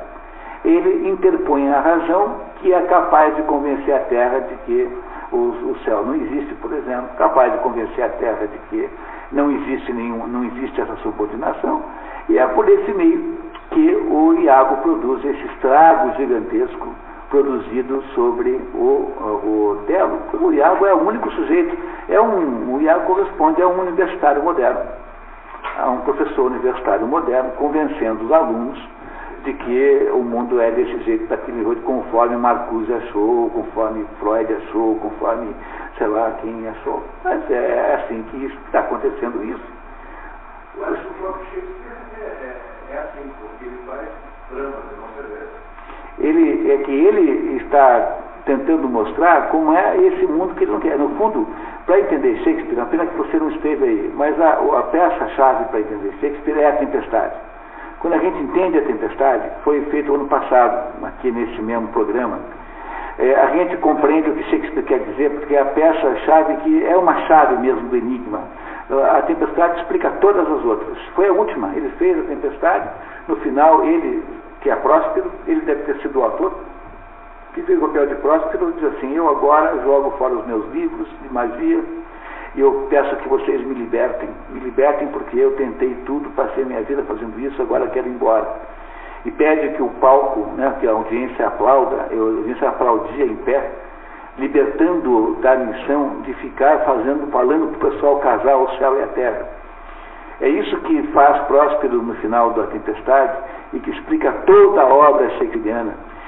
A Tempestade era para entrar por último, mas como a gente tem um curso muito longo, de 5 anos aqui, então não seria boa ideia deixar para o final para explicar o resto, Então a gente pusemos a Tempestade no meio do caminho, precisamente para isso.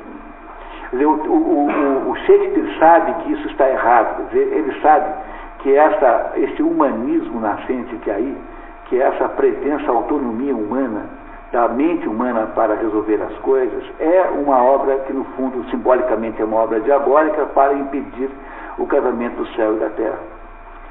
E no final o diabo é derrotado, porque, mais uma falha do resumo, chega na hora em que tem aquele pipocó final, o diabo diz assim, que é o Iago, diz assim: olha, como é que ele diz? Eu não falo mais nada. Porque tendo sido desmascarado o plano, não há mais o que falar mesmo.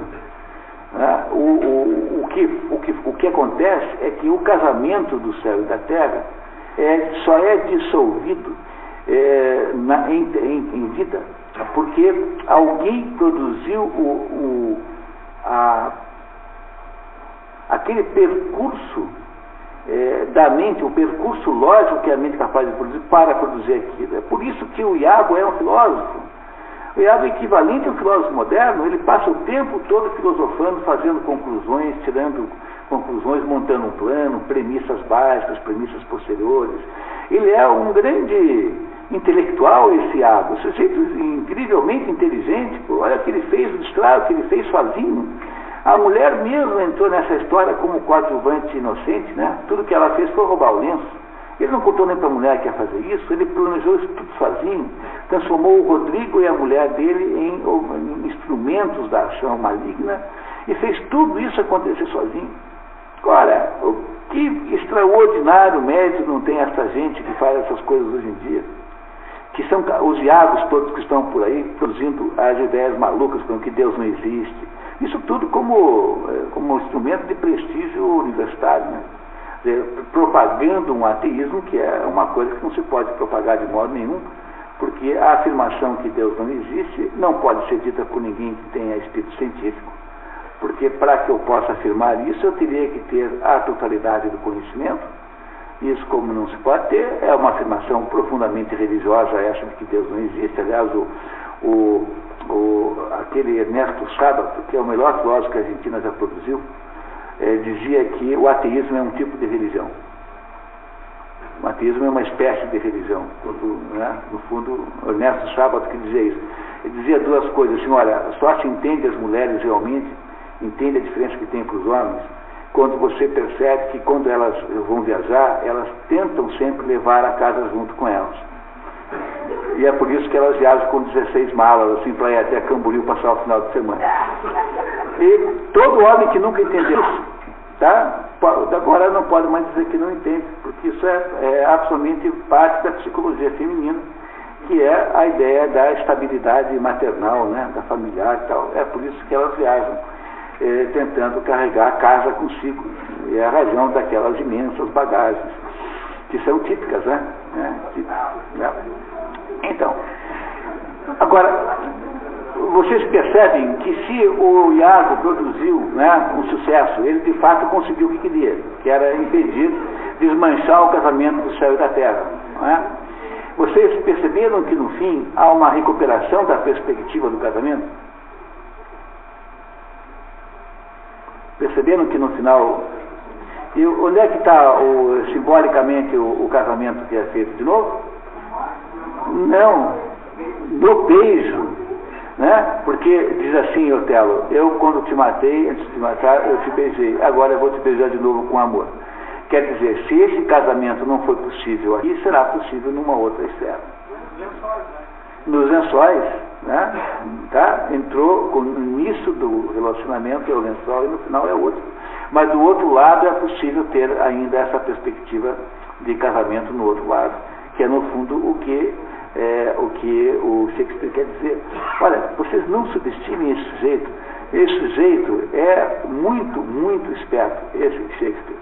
Ele não escreve nada para fazer crônica social da sua época, ele nunca está interessado nos fatos históricos, tanto é que ele não serve como referência histórica, porque ele confunde as datas, sabe, faz confusões enormes, os nomes são muito arbitrários. No entanto, esse sujeito sabia do que estava falando. E esta obra é a obra, talvez, mais emblemática dessa visão, que é uma visão condutora, digamos, é o conceito nuclear da obra shakespeariana, que é a ideia, né, que é a percepção do desastre que acontece na existência humana, portanto, de todos os desastres que se seguem como consequência natural, do descasamento do céu e da terra. Descasou, não dá mais nada certo. É isso que ele quer dizer, e é por isso que ele começa logo dizendo que o céu e a terra estão casados. Porque ele não quer nem entrar no mérito disso, porque o casamento do Otelo e da Desdémona é o casamento perfeito. No fundo, é a mulher perfeita com o homem perfeito. Ou seja, há um modelo espiritual humano, que é representado no catolicismo por Nossa Senhora, por exemplo. A mulher é o modelo existencial humano perfeito. É o modelo humano perfeito. Nossa Senhora é o modelo humano perfeito. E o Otelo quer, na sua base humana, um herói. É um sujeito que teve todo o mérito. Pois esse casamento perfeito, como está no cartaz, né, que vocês viram dessa nosso encontro, só é desfeito com o quê? Com a dialética diabólica que a mente produz, produzindo razões que justificam, de alguma maneira, a destruição do vínculo. Portanto, de alguma maneira, a nossa mente pode ser o nosso maior inimigo. E é por isso que os antigos todos diziam que mais importante do que a mente é importante o intelecto. E os antigos diziam que o intelecto não está na mente, mas está no coração. Só cuidado não achar que é o coração fisicamente, tá? Não é fisicamente o coração. Os antigos insistiam em dizer que além do corpo nós temos uma mente, uma alma, e que além da alma nós temos o espírito, ou o intelecto. E que, nesse caso, o que houve foi uma vitória parcial da alma, ou seja, da mente sobre o espírito. A vitória é essa que no final é completamente desmascarada e que permite então que haja o reencontro num outro nível do espírito, né? A céu e a terra casarão novamente lá em cima. Esse problema que está aí dentro, implícito nessa história, é o problema da intelectualidade moderna. Então, se vocês quiserem a minha opinião sincera, eu passo o dia inteiro estudando, né, essas coisas. Quer dizer, você tem em quase todos o pensamento moderno uma tentativa de fazer essa revolta metafísica que o Iago representa aqui, uma tentativa de assumir um poder gnosticamente que não é, no fundo, possível, porque essas coisas não estão ao alcance da mente. A tentativa de transformar a mente numa tirânica personagem da vida humana é uma tentativa humanista. É essa tentativa humanista que estava nascendo no tempo de Shakespeare, porque é o mundo que o antecedeu, que é o mundo medieval, era um mundo que se caracterizava pelo casamento do céu e da terra. É por isso que uma certa quantidade de terapias esquecidas são as terapias espirituais. Como nós não acreditamos mais no céu, então o que nós fizemos? Transformamos todas as coisas em fenômenos terrestres. Então nós queremos resolver problemas espirituais com terapias psicológicas, por exemplo. Nós achamos que tudo se reporta, no fundo, à mente, quando na verdade tem muita coisa que é doença espiritual, pura e simples. Um sujeito como o Fernando Beiramar, um desses criminosos, o que são? São pessoas profundamente doentes espirituais, são gente com o espírito estragado. Né? A gente não conseguirá resolver o problema dessa gente, a não ser que a gente retome um certo grau de espiritualidade. Porque é isso que o mundo moderno jogou fora na hora em que ele resolveu transformar o Iago em professor universitário, em, orientador de doutorado. É o que o Iago é, na verdade é isso. Tá? O Iago, entendeu? É isso que fizemos, pegamos o Iago e pusemos para orientar doutorado. E aí você tem essas maluquices todas aí, coisas absolutamente contra-intuitivas que se acha que seja ciência. Vocês compreendem que tudo isso está implícito nessa história e que é para isso que nós devemos prestar atenção, para entender de fato que nós não estamos falando aqui de ciúmes, mas estamos falando aqui de uma tragédia humana de proporções indescritíveis, que é a vitória da inteligência sobre o espírito, a vitória da mente sobre o espírito. E essa vitória há de ser sempre uma vitória parcial e precária. Ela não pode ganhar no fim. No fim, não é o Iago que ganha, mas no fim quem ganha novamente é o beijo que Otelo dá em Desdémona. Porque há a recuperação da ordem no final das coisas. Então, pessoal, dúvidas, comentários, considerações? Pois não, diga. O Iago é preso, censurado, Pois é, o Piotr é o diabo em pessoa também, né? Garantidamente, né? Porque as condições de fabulação, para falar em termos literários, né? As condições de fabulação das outras histórias são muito diferentes, né? Ele tenta fugir. Lembra que ele tenta fugir? Ele mata a mulher e sai correndo. Mas ele tenta fazer como o Piotr, mas ele está numa ilha. E está fácil de capturá-lo e pegá-lo de volta. Então o diabo ali é capturado de volta. Por circunstâncias, né, da fabulação da história, mas ele tenta fugir como o Piotr faz nos Demônios, que faz toda aquela confusão e desaparece, porque na verdade ele é um outro pedaço do resumo que vocês não leram, que eu não pus sem querer. É assim, diz assim uma hora, quando ele volta preso, né, o Otelo olha para os pés dele e fala assim, será que, para saber se o casco é fendido, né, para saber se tem pés de diabo, fala assim, não, essa história é a fantasia, porque aqui na minha frente tem o diabo, né, tem o diabo sem que pareça o diabo. Aí ele tenta matar o diabo para ver se ele consegue. E como ele fere o Iago, mas não o mata. Isso comprova a tese, mais claro do que nunca, de que o Iago representava simbolicamente, de fato, ali o diabo. A gente não deve subestimar esse homem. Esse homem é extraordinário. Esse autor não é fácil, não é brincadeira. Então, pessoal. A Emília também, né? Eu gostaria de... A Emília? A Emília, ela... Lá no verso anterior, quando ela demonstrou, né, se corromper, disse que valesse a pena, que pegar isso. E nesse momento, né, após a morte da Desdémona?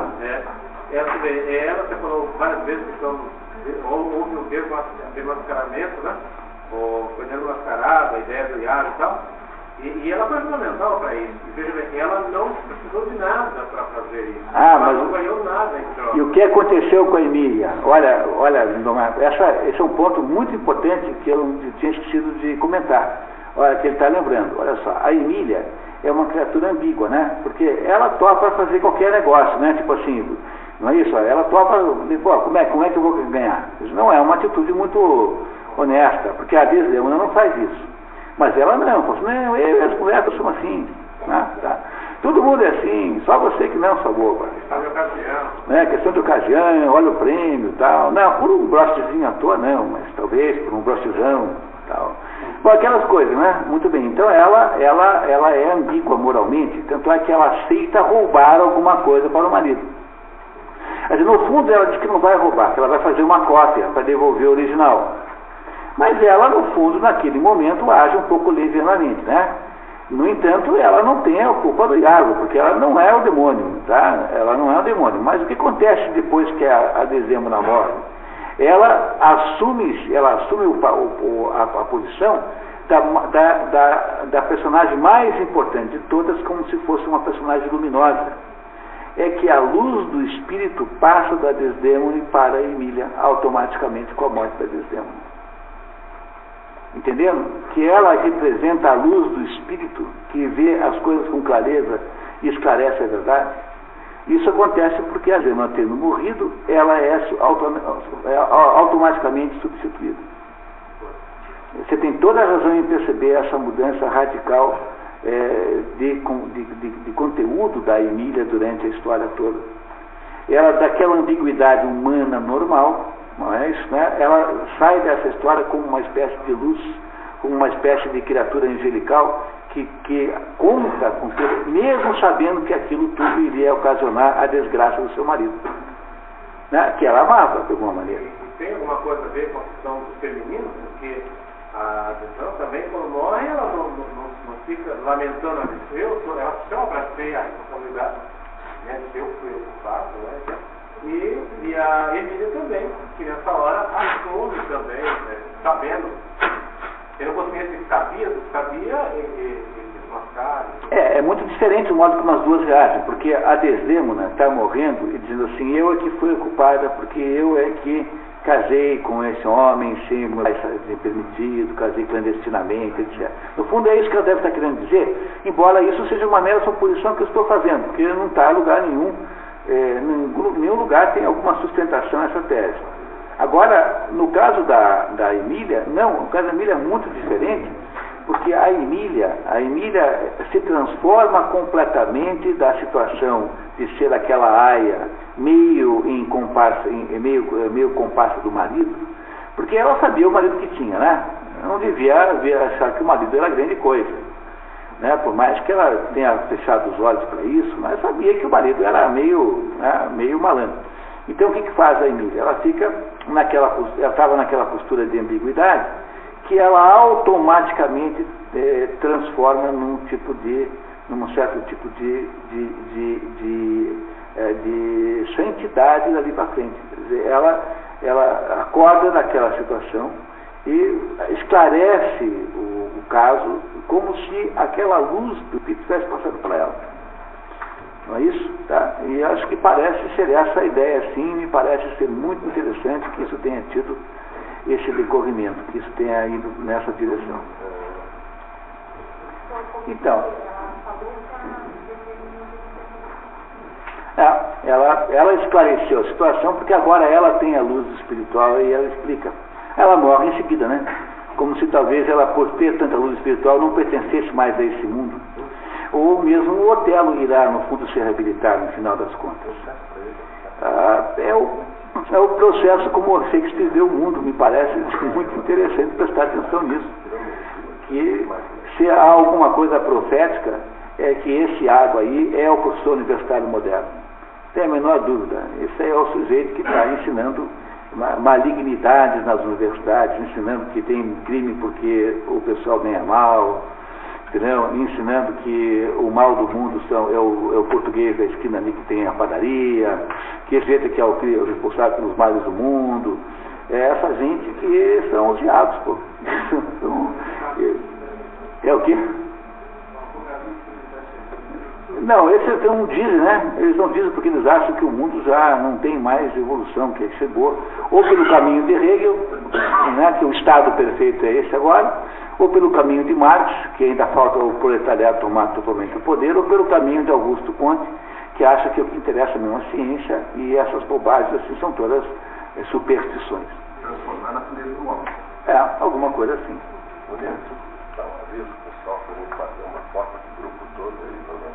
Vocês topam fazer isso rapidamente antes de ir embora? Então, antes de fazer isso, eu queria agradecer muito a presença. dizer para vocês que, embora eu tenha anunciado errado no último encontro, o próximo encontro, que é o... Só um minutinho, pessoal. O Ivan Illich, né? É daqui a 15 dias, a morte de Ivan Illich, finalmente, né? Eu li como sendo hoje, mas eu estava enganado. Eu agradecer muito toda a vinda de vocês, o apoio, e o Sérgio, que faz o patrocínio desse evento, e a Patrícia, que faz o trabalho pesado, a Denise Maria, que faz a programação visual. Esperar que vocês estejam aí daqui a 15 dias para ver a trágica morte de Ivan Illich. Muito obrigado, então, até lá, né? Então, obrigado.